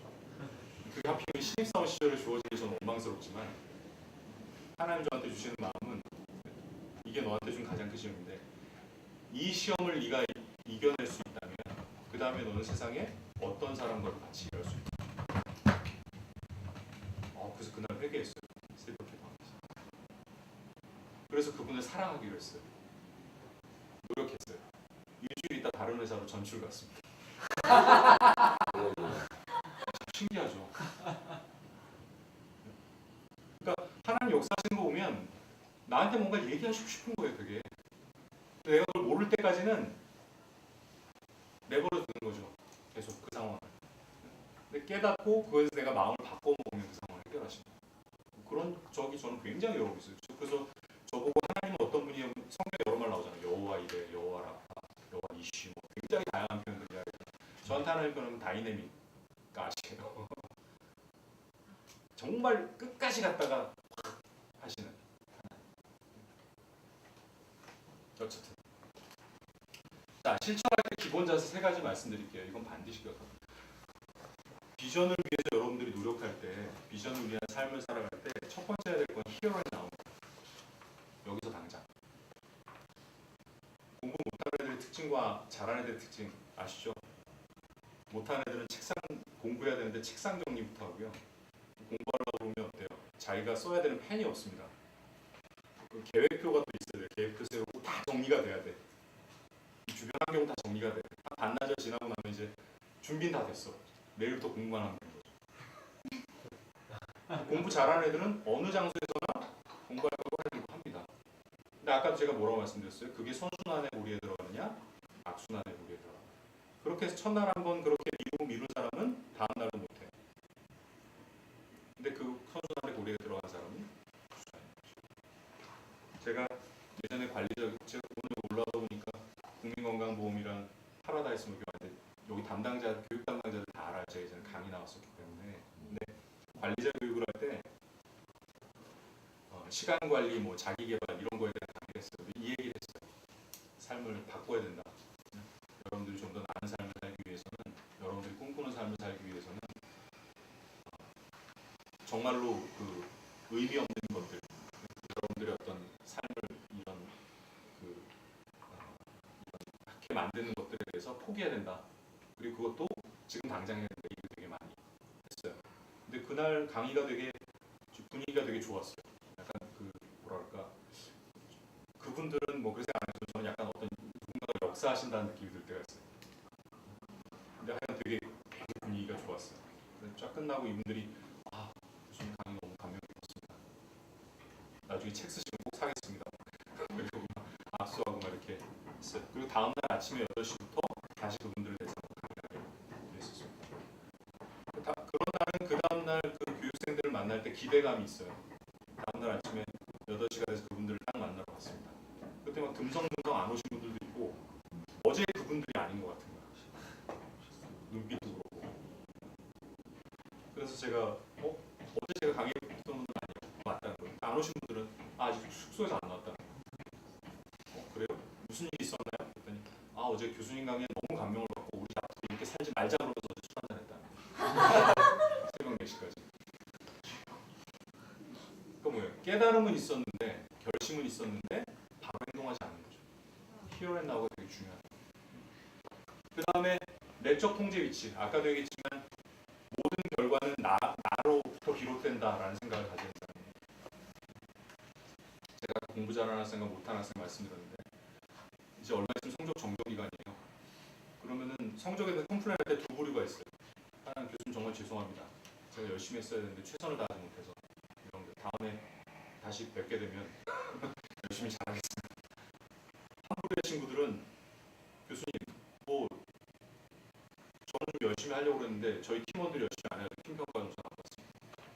혹은 시험 준비하는데 집에 무슨 사정이 있었습니다. 혹은 공부를 하려고 그러는데 뭔가 방해하는 세력이 있었습니다. 다 주변으로 핑계를 돌려요.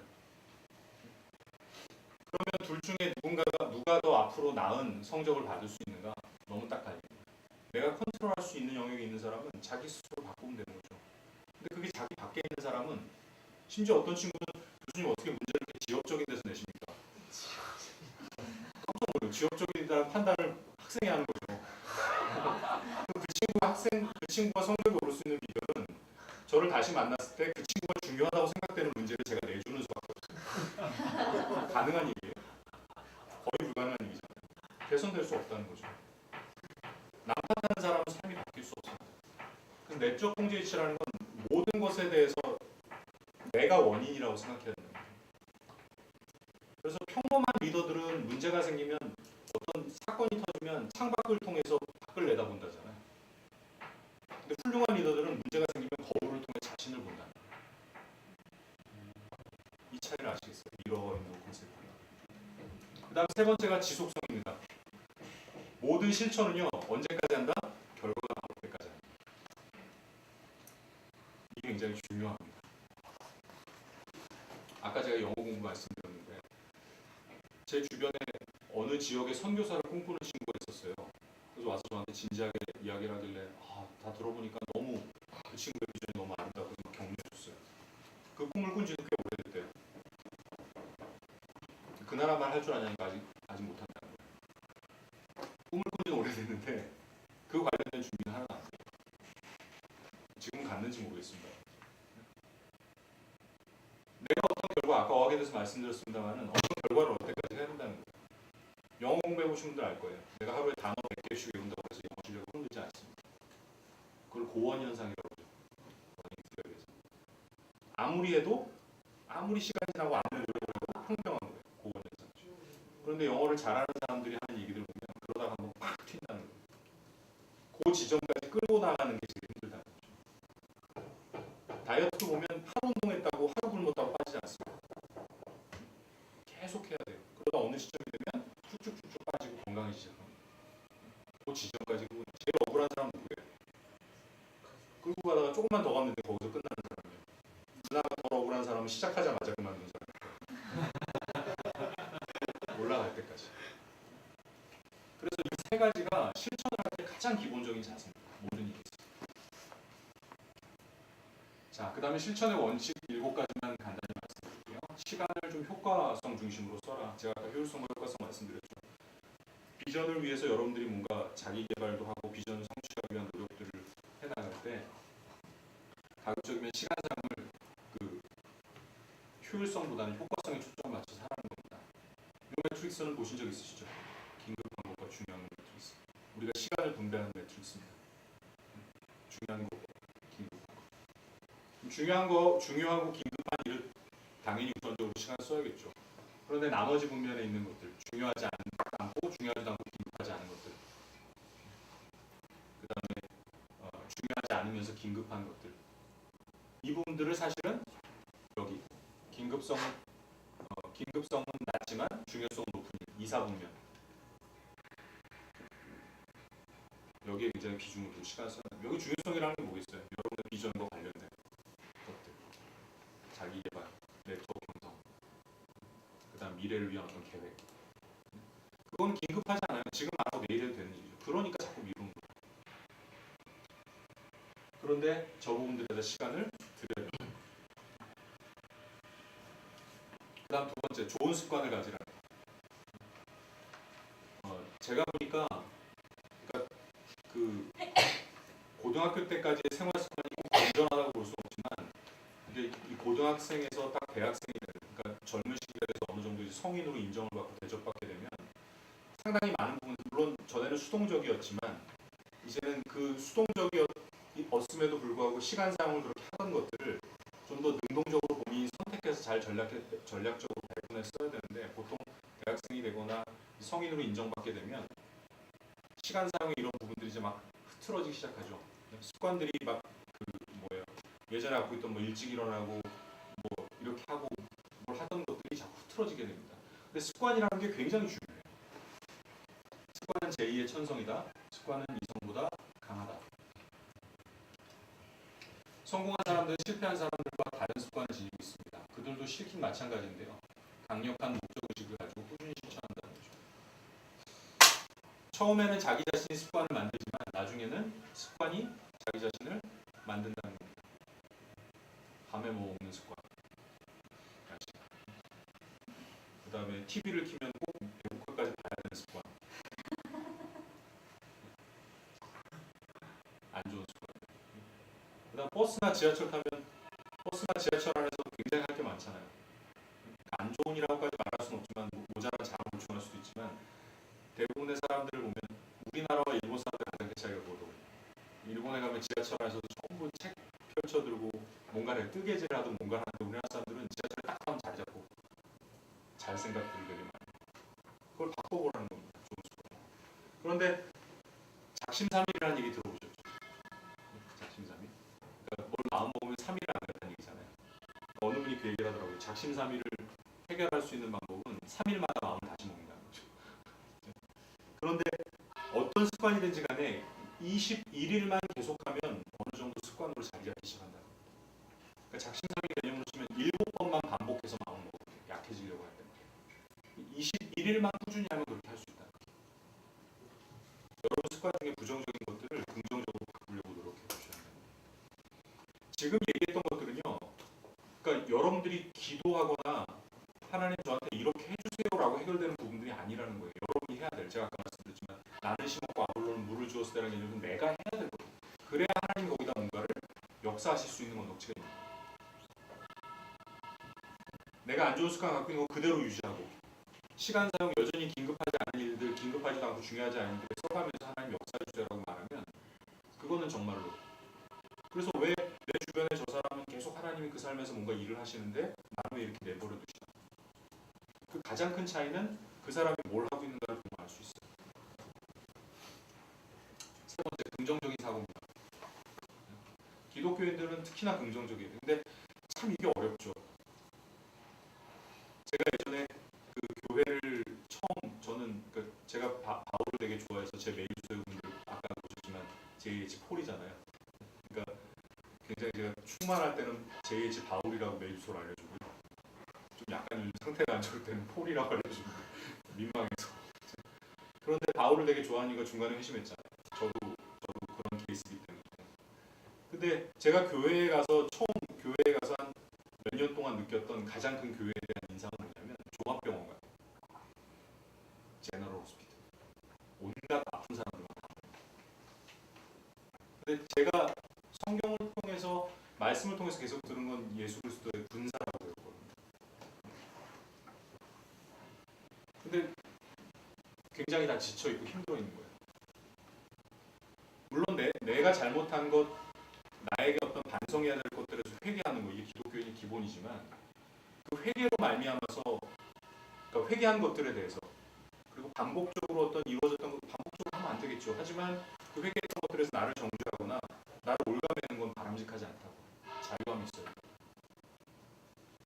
그래서 기독교인들이 젊은 그리스도인들이 훨씬 더 당당하고 긍정적이었으면 좋겠어요. 세상에 나오면 피곤한 사람 진짜 많거든요. 바깥에 나가보면 종합병원이나 야전병원이에요. 거기 가서 여러분들이 끼칠 수 있는 영역이라는 건 물론 그들과 같이 공감해 줘야 되겠죠. 하지만 여러분도 지쳐있고 여러분도 힘든 기세로 나가서는 안 된다. 여러분도 긍정적으로 생각해.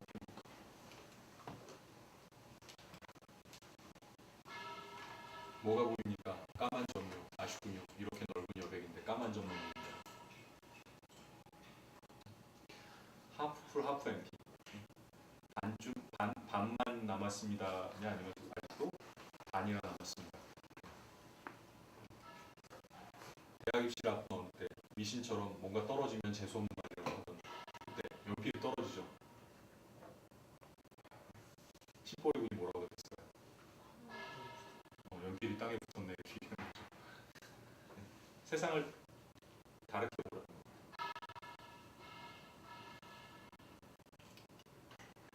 특히나 여러분들이 긍정적인 사고를 하는 데서 제일 중요한 게 저는 이거라고 봅니다. 말. 어려서부터 여러분들의 큰 차이는 있겠지만 부모님이 어려서부터 계속 이렇게 잘해주고 격려해주고 칭찬해주고 이렇게 자란 친구들의 자아상, 자신에 대한 평가와 계속 뭔가 지적당하고 99점 받았더니 한 개 틀렸다고 혼나고 그런 속에서 자란 사람의 자아상 굉장히 다릅니다. 부모 양육 조건이 심리 상태에 굉장히 중요한 영역이죠. 세상 살면서도 다른 사람들이 나한테 여러 가지 얘기를 합니다. 물론 그거 영향을 받습니다. 그 대표적인 케이스가 아까 어느 분이 얘기하셨는데 라푼젤 같은 거죠. 라푼젤이 아니라 뭐예요? 그 마법의 성에 갇혀있던 그 공주. 그 마녀가 한 가장 큰 행태가 뭐냐면 그 탑 안에 거울을 다 없애버린 거예요. 얘는 전 세계에서 가장 아름다운 공주인데 자기 얼굴을 보지 못하고 계속 거기다가 마녀가 뭐라 그래요? 넌 추냐? 넌 너무 추해서 여기 갇혀 지내면 나가 다른 사람들이 보면 끔찍할 거야. 거기에 갇혀 사는 거야. 그러다가 어느 왕자가 백마 타고 지나가다가 그 아름다운 공주를 보고 사랑에 빠져서 고백을 하죠. 저 같은 추녀를 사랑하시면 안 됩니다. 아닙니다. 당신 세상에서 가장 아름다운 공주입니다. 구추하게 에피소드를 보는 거 있잖아요. 다른 사람들이 나한테 하는 얘기가 나의 인격 형성에 중요한 것입니다. 또 하나 중요한 건 내가 나 스스로에게 하는 것도 되게 중요해요. 내가 나 스스로. 제가 요즘 대학생들을 보면서 가장 큰 그 미래에 대해서 갖는 그 걱정과 두려움이 뭐냐면 이 말을 통해서 느껴져요. 아이들이 나눈 대화, 스스로에게 하는 이야기. 뭐 여학생들도 가끔 학교 캠퍼스 지나가다 보면 꼭 그러진 않겠지만, 그러니까 그 뭐라 그러죠? 욕하거나 뭐 이렇게 정말 부정적인 말들 있잖아요. 남한테 하는 거나 자기 그런 말들이 너무 입에 많이 배었어요. 자기 자신에게 하는 말. 그리고 이건 꼭 부정적인 표현만이 아니더라도 이런 거죠. 저는 아침마다 커피를 한 잔 먹어야 되는데 이게 어느 순간인가 났어요. 어느 날 딱 아침에 뭔가 한테 집중이 안 되면 커피를 안 마셔서 그래. 이런 거 다 부정적인 말. 나를 나 스스로에게 어떤 프로그램이 시킨 거죠. 학생들도 월요일 되면 힘들죠. 월요일 되면 힘들지 않아요? 직장인들 진짜 힘들거든요. 그것도 다 프로그래밍 되는 거예요. 한 주의 시작이다 뭐 이게 아니라 또 월요일이다. 또 그러고 가끔 숫자 틀리면 그런 얘기 많이 하죠. 야, 좀 꼼꼼히 좀 해. 제가 워낙 숫자 약해서. 그게 다 자신을 프로그램하는 말이에요. 그럼 계속 그 안에 갇혀 살게 된다는 거예요. 우리나라 사람들 제일 많이 하는 게 죽겠다는 거예요. 야, 너 요즘 시험 기간인데 죽겠어. 죽을 것 같아. 그런 말들이 계속 부정적인 프로그램들을 하게 된다는 거죠. 자, 네 번째, 내적인 보상과 동기부여입니다. 이 말은 무슨 얘기냐면 우리가 살아가다가 그러니까 내가 나의 비전의 성취를 위해서 노력해 나갈 때 사실 그 노력의 과정에서 이게 좀 쉽게 가려면 주변 사람들이 그걸 알아주고 격려해주고 인정해주면 좋은데 보통 그렇게 안 돼요. 보통 그렇게 안 돼요. 자기 스스로가 자신의 비전을 성취하는 과정에서 스스로 채찍질하고 스스로 당근을 주면서 가야 돼요. 그걸 내적인 보상, 내적인 동기부여라고 얘기합니다. 누군지 아시겠어요?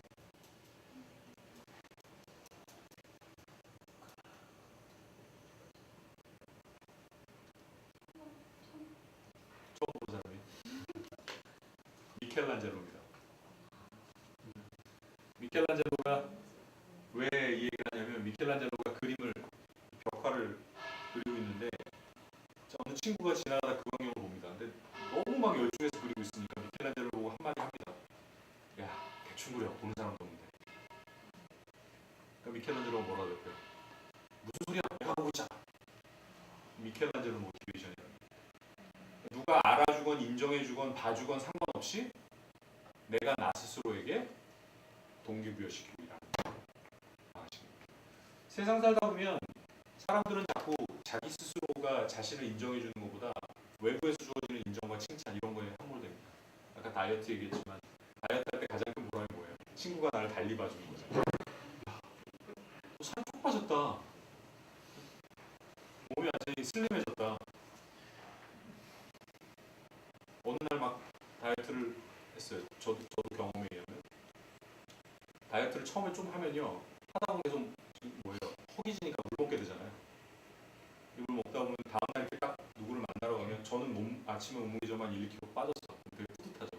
며칠 동안 고생한 보람이 있다고 생각하고 딱 만나러 온 사람 너 어제 라면 먹고 잤냐? 물 먹었어. 갑자기 상처받는 거예요. 그래서 포기한 적도 꽤 많아요. 뭔지 아시겠어요? 왜 그 사람이 나를 어떻게 봐주냐는 걸 우리가 왜 이렇게 신경 쓰고 사냐는 거죠. 내가 나 스스로에 대한 약속을 내가 지키는가가 되게 중요해요. 내적인 보상과 동기부여를 해보려. 그러니까 성공하는 사람들을 보면 세상에 누구도 안 알아줘도 아까 제가 실천의 지속성에 대해서 얘기했는데 그 결과가 나올 때까지 누구도 안 알아주고 인정해주지 않아도 될 때까지 하는 거예요. 꾸준히 최선을 다하는 거죠. 그게 박지성이 같은 누구 아니에요. 우리가 딱 보면서 감동받는 스포츠 스타들이라는 게 사람들과 같은 누구에게는 화려하고 누구에게는 인정받고 어려서도 천재 소리 듣는 사람은 정작 나중에 핵심 멤버가 못 되죠. 자기가 자기 스스로에게 계속 중요하다. 끊임없는 학습과 경험을 해라라는 겁니다. 여러분 아직 젊으시니까 제가 가능성이라는 얘기 했잖아요. 아픔도 여러분의 특권입니다. 많이 경험해보고 많이 아팠어요. 학생들이 와서 저한테 되게 신중하게 물어봐요. 연애할 때 어떤 남자를 만나는 게 좋을까? 어떤 여자는 다 만나보세요. 다양하게 만나보시고 다양하게 경험하세요. 교수님 저 앞으로 진로를 어떻게 하면 좋을까요? 관심 있는 거 다 경험해보세요. 그럴 수 있고 그걸 통해서 여러분들이 어떤 선택을 하든 청년들이 가질 수 있는 특권입니다. 대신 끊임없이 하는 거, 끊임없이 게으르게 살면 안 돼요.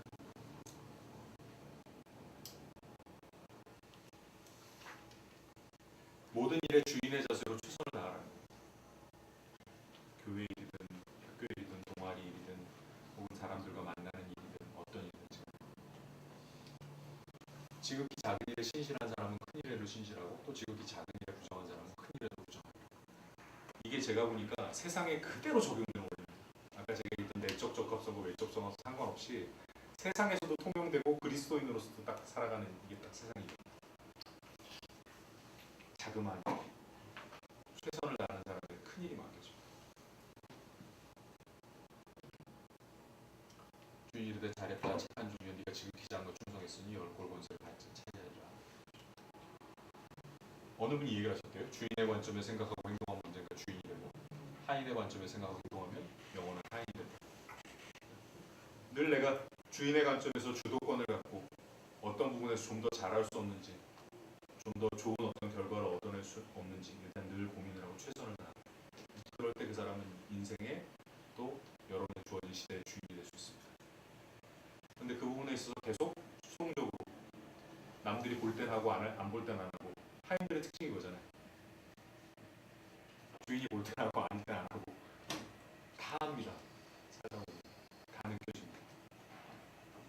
회사 생활할 때도 제 밑에도 부하 직원들이 여러 명 있었는데 딱 보면 보이는 데서만 열심히 한 친구가 늘 열심히 한 친구는 딱 따라서 어디나 마찬가지. 자, 마지막 7번째 주기적인 계획과 점검을 해라. 계획하고 점검하는 습관이 굉장히 중요합니다. 저 주기라는 게 시간 관리 이론 같은 데서 보면 뭐 날마다 하는 사람도 있고 하는데 제 경험에 의하면 일주일 단위로 점검하는 거예요. 왜냐하면 매일매일 해놓으면 그게 사실 컨트롤하기 쉽지 않은 여러 가지 이슈들이 있죠. 그러니까 주기적으로 점검하되 일주일 텀 동안 내가 해야 될 것들에 대해서 늘 생각하고 그에 대해서 반성하고 이 과정들을 경험해야 합니다. 무계획은 실패를 계획하는 것이다. 계획성 없이 살면 안 되죠. 시간이라는 거 쓰는 것이죠.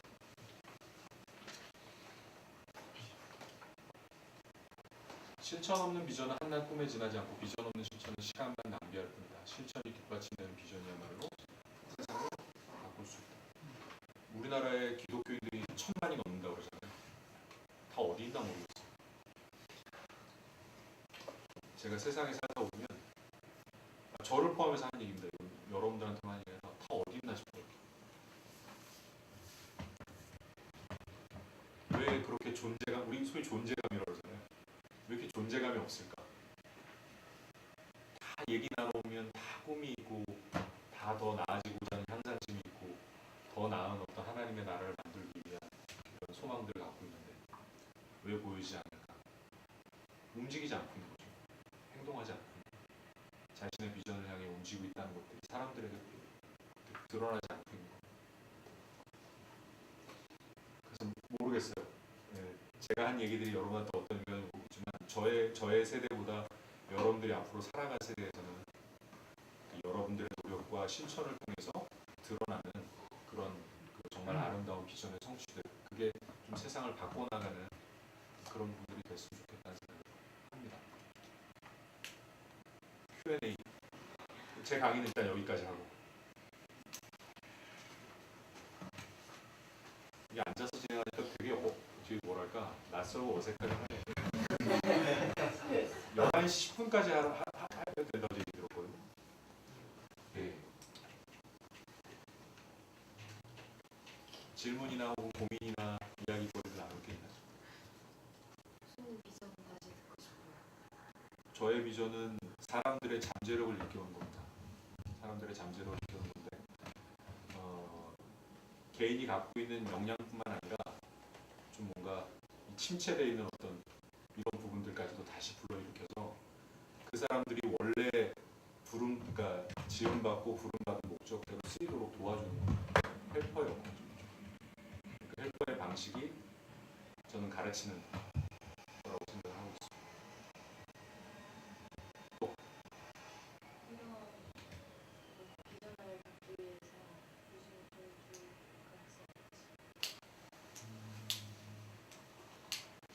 글쎄요. 큰 사건이 있었다라기보다는 그러니까 제가 처음에 그러니까 88년도에 처음 그러니까 교회랑 그러니까 저희 집은 저희 어르신들은 그러니까 지금 제주도에 계신데 저희 어르신들은 지금도 그러니까 기독교인이 아니세요. 기독교인이 아니세요. 어쨌든 88년도에 처음 교회를 나가고 그 당시 이제 부모님과 같이 살았으니까 학생 때 뭐 집에서 쫓겨나서도 좀 살아봤고 교회 이거 다니는 문제 때문에 저는 절대 양보할 수 없는 문제였습니다. 근데 어쨌든 그렇게 살면서 그냥 그 안에서 사람들과 교제하고 여러 가지 활동하는 게 되게 좋았는데 처음 그 마음들을 갖게 됐던 건 제가 회사 들어가면서부터였던 것 같아요. 제가 회사 들어가 처음 했던 일들이 그런 교육 관련된 인력 개발 관련된 일들을 롯데그룹에서 했었고 그러면서 사람들을 만나서 이야기를 하다 보니까 저는 되게 말하는데 지금도 그렇지만 말하는데 재능이 있다고 생각하지는 않지만 특히 좀 이렇게 후배들이라든가 뭔가 그러니까 나에 대해서 뭔가를 궁금해하고 이야기를 나누고 싶어하는 사람들에게 제가 하는 이야기들이 되게 도움이 된다는 걸 그때 깨달았어요. 근데 그것이 이렇게 신앙 안에서 이런 것들하고 연결이 안 되다가 이제 나중에 청년부제가 뭐 회장도 하고 환경부 리더도 하고 뭐 여러 가지 훈련들이라든가 여러 가지 받으면서 그 안에서 아 이게 뭔가 가장 어찌 보면 연결될 수 있는 굉장히 중요한 것일 수 있구나라는 걸 점점 알게 되는 거죠.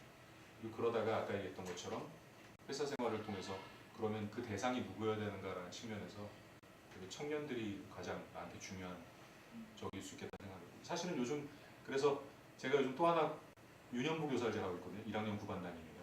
신방수 1학년 9반 담임 선생님인데 그러니까 제가 이렇게 뭔가 케어해주고 뭔가 북도 인커리지 시켜줘야 되는 그런 대상들이 과연 그러니까 청년들까지인가에 대해서 좀 더 확장하는 실험들을 하고 있는 셈이에요. 제 입장에서.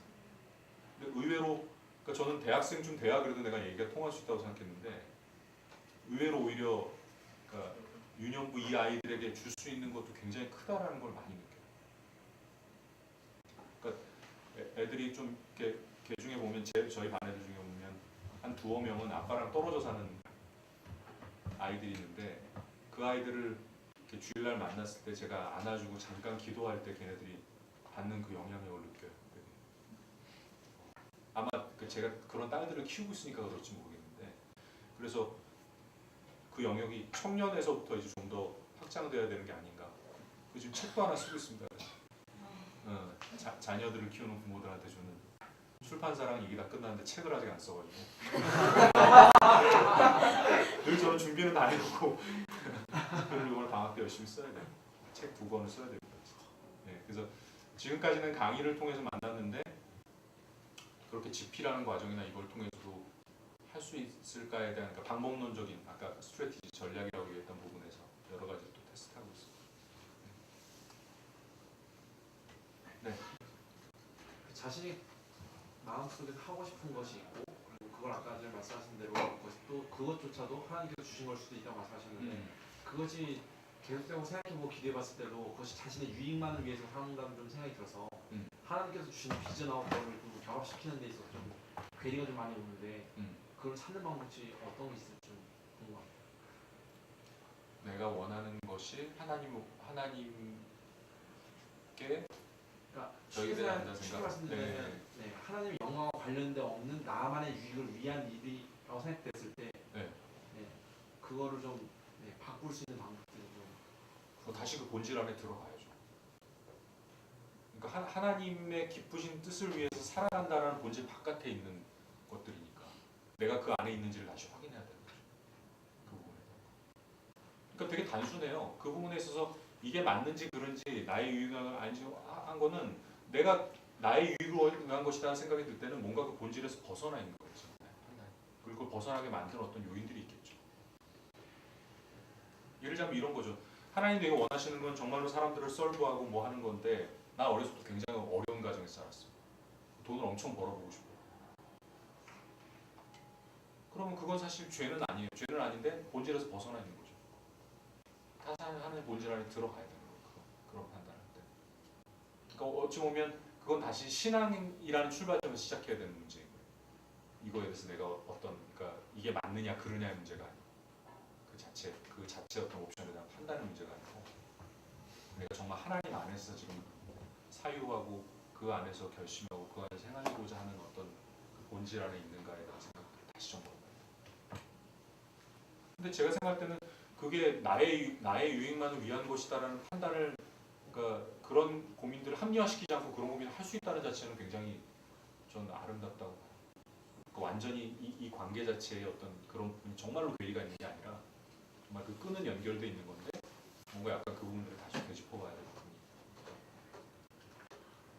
특히나 그러니까 진로 문제나 이성교제 이런 부분들에 대해서는 그 참 판단하기 어렵죠. 제가 집사람이 갔는데 우리 집사람이 굉장히 미인이에요. 자랑하려고 하는 거 굉장히 미인인데 그래서 저는 이거에 대한 얘기를 되게 많이 들었어요. 정말로 그 하나님이 기쁘신 뜻을 위해서 마음을 먹은 건지 아니면 그냥 예쁘니까 좋아한 건지 스스로에게 많이 물어봤던 것 같아요. 근데 저는 제가 결혼하고 난 다음부터 저희 집에 안 믿는 가정인데 저희 장모님이 권사님들 굉장히 기도를 많이 해주셔요. 그래서 제가 대학 교수 된 과정도 보면 2008년에 학위를 받고 대학으로 가야 되겠다고 마음을 먹었는데 그 당시 제가 무슨 일이 있었냐면 제가 개척교회를 한 8년 정도 섬겼어요. 개척교회에서 교회학교 교사도 하고 성가대 지휘도 하고 그 다음에 안수집사였거든요. 재정도 담당하고 너무 재정이 없으니까 일일 카페 이런 거 티켓 팔아 가서 노래 부르는 장면 네이버에 치면 나와요. 지금 사진 올려놨더라고. 이준호 교수님 노래하는 장면이에요. 하여간 그것도 하고 몇 년을 그렇게 했어요. 그러다가 8년을 하고 그 개척교회가 좀 다른 사정 때문에 이제 문을 닫게 됐어요. 계속 한 30명 정도 규모로 계속 한 8년 동안 방배동에서 했었는데 그러고 나서 사실 약간 그러니까 뭐랄까 죄책감? 내가 8년 내지는 막 그런 시간 동안 보내왔던 교회에 대한 그런 게 있어서 되게 좀 그때 힘들었던 시기였는데 그때 여기 그 비전 스쿨에 와서 강의할 기회도 좀 있었고 이제 그랬었는데 그때 어쨌든 2008년 학위를 받고 그래서 내가 대학 교수를 해야 되겠다고 마음을 먹었죠. 그 부분이 나한테 가장 그 주변 사람들 많이 물어봤어요. 제가 롯데에 아마 있었으면 내년쯤이나 내후년쯤에 임원했을 거예요. 그거 괜찮죠. 몇 억 연봉 받고 괜찮죠. 나한테 후회하지 않냐는 물어보는 사람 되게 많아요. 돈을 기준으로. 근데 저는 절대 후회하지 않아요. 너무너무 좋아요. 근데 그 당시 그렇게 하고 싶었던 건데 잘 안 되는 거예요. 계속 그 교회를 이제 신반포교회로 옮겼고 우리 애가 신반포교회 유치원에 제가 당첨 이렇게 하는 바람에 신반포교회 등록해서 다니게 되고 근데 그때 교회를 다니면서 약간 계속 저 전에 교회에 대한 죄책감도 있고 뭐 여러 가지가 있어서 제가 무슨 문제를 일으킨 건 아니지만 어쨌든 제가 확신을 갖고 시작했던 사역이었는데 그렇게 됐으니까. 근데 어쨌든 그 과정에서 되게 신반포교회 잘 적응도 못하고 이제 여러 가지로 좀 그러고 있었는데 저희 장모님이 이제 기도하시다가 저한테 그 얘기를 해주시더라고요. 그러니까 지금 뭔가 다시 제가 좀 회복되기를 하나님 되게 많이 바라신다. 그래서 그 회복의 어떤 그런 부분들에 대한 어떤 것들이 이제 교회 사역을 하거나 이런 거에 대한 그런 기대를 그러저런 1년에 굉장히 많은 과정들이 있었는데 그래서 제가 호서대학교 어플라이 하면서 이 학교와 상관없이 그때 그런 마음을 주셨어요. 이 교회에서 운영부 교사로 섬겨야 되겠다. 그래가지고 교회 신청서도 내고 다. 근데 그 다음서부터 학교가 되는 과정이 순탄하게 쫙 된 거예요. 우리 그 대학 교수 그 면접 보거나 할 때 공개 강의도 영어로 하고 인터뷰도 영어로 하고 한 4-5시간 진행해요. 진행을 하는데 얼마나 떨리겠어요. 막 그 교수님들이고 뭐 수많은 사람들이 모여서 막 교목실장님 계속 신앙 질문하지 뭐 여기 뭐 물어보지 뭐 이러잖아요. 그래가지고 그날도 막 되게 걱정을 하고 있었는데 딱 그날도 그때 주셨던 말씀이 이거였는데 잠언 말씀 듣는 귀와 보는 눈은 다 하나님께서 지으신 것이니 말씀 너무 확실하잖아요 이게 막. 네. 아니 뭐 그러저런 굉장히 엄청난 그런 과정들을 통해서 딱 있어요. 그래서 보면서 제가 아까 다이내믹 아시라고 얘기를 했는데 하나님쯤 역사하시는 방식들에 대해서 그러니까 정말로 중요한 거는 내가 하나님의 뜻 안에 순종하는 게 되게 중요하고 그 안에서 그걸 가지고 기준을 가지고 분별하는 게 되게 중요하다. 너무 사적인 얘기지만 어쨌든 하고 그 외에도 굉장히 관련해서 많은 이야기들이 있어요. 어쨌든 하나님의 일에 대해서 또 제 얘기를 너무 길게 했다. 미안합니다. 네. 딱 청년들을 보시면은 네. 청년들 뭔가 잠재력 같은 게 딱 느껴지시나요? 잠재력을 이렇게 개발시키는 게 비전이라고 하셨는데 네. 그게 딱 단기간에 안 느껴질 때가 많잖아요. 네. 근데 막 실무에서 일하실 때는 인사팀 같은 데 일하실 때 딱 단기간에 결정을 해야 되셨을 텐데 네. 그때 뭔가 좀 그때 잠재력이 어떻게 느껴지셨는지. 그 상당히 어려운 질문인데 왜냐하면 그렇기도 하고 아니기도 해요. 왜냐하면 제가 나는 사람들을 딱 보는 순간에 그게 나의 탤런트라고 생각되면 나는 딱 사람 알아볼 수 있어. 이렇게 말하는 순간서부터 저는 그러니까 저의 모든 판단은 굉장히 그러니까 저의 이런 부분들을 의지하는 판단이 되니까 그에 대한 두려움은 있는데 대부분의 경우에는 조금만 이야기 나누고 시간을 지내보면 그러니까 이 친구들이 어느 쪽에 포텐셜을 갖고 있는지를 느낄 수 있어요. 지금도 제가 회사에 그렇게 했던 친구들 대부분이 다 남아서 열심히 잘 일하고 있으니까 정작 저만 나왔지.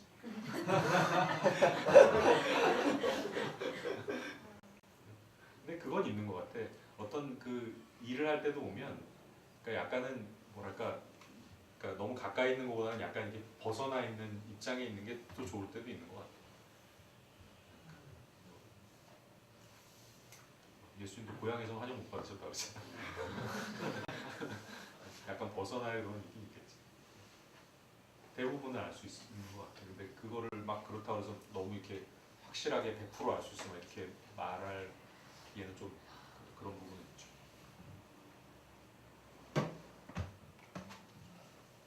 또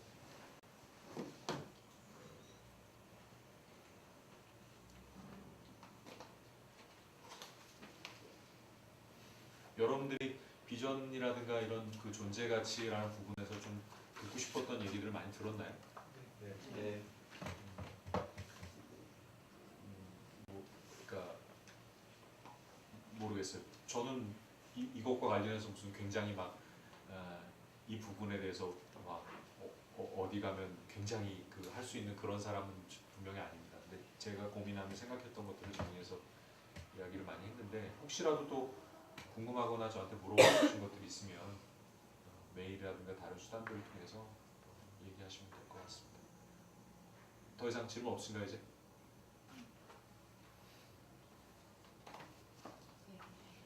맞춰도 좋을까요? 네. 그래요. 그거 어떻게 맞히는 거예요? 그냥 맞추면 되나요? 그러면? 마무리 기도. 마무리 기도? 이렇게 많은 또 사람들 앞에서?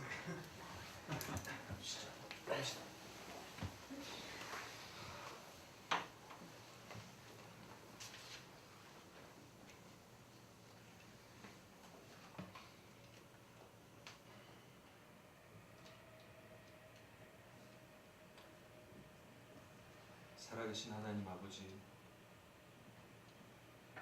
참으로 그 은혜와 사랑을 감사드립니다.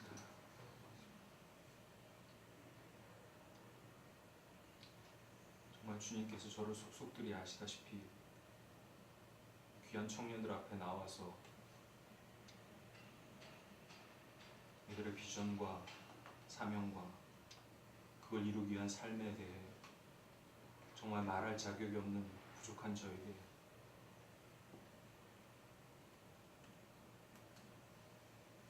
하나님 이렇게 귀한 시간을 통해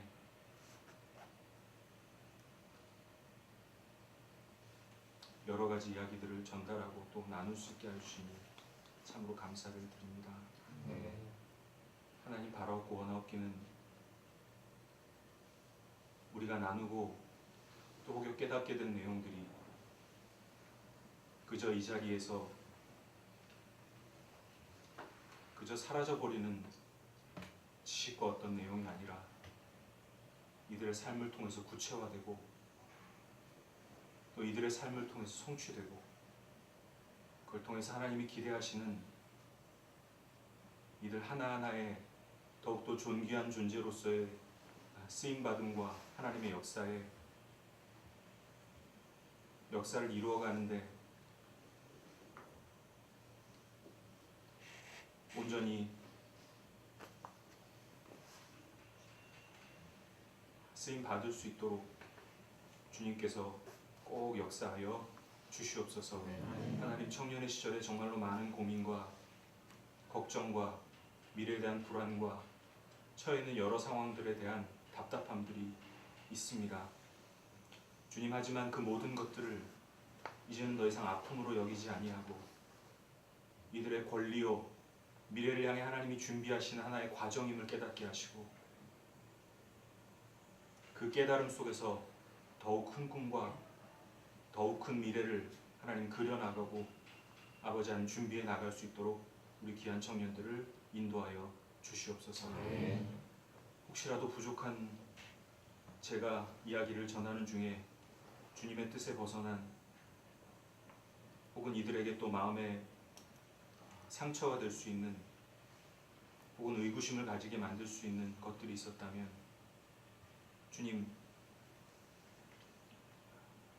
주님께서 그 모든 것들을 선하고 아름다운 것들로 아버지 하나님 바꾸어 주셔서 아버지 하나님 이 시간들을 통해서 우리 청년들이 깨달은 모든 것들이 정말로 주님 안에서 정화된 정말로 걸러지고 아버지 하나님이여 정말로 가장 아름다운 것들로만 맺어질 수 있도록 주님 인도하여 주시옵소서.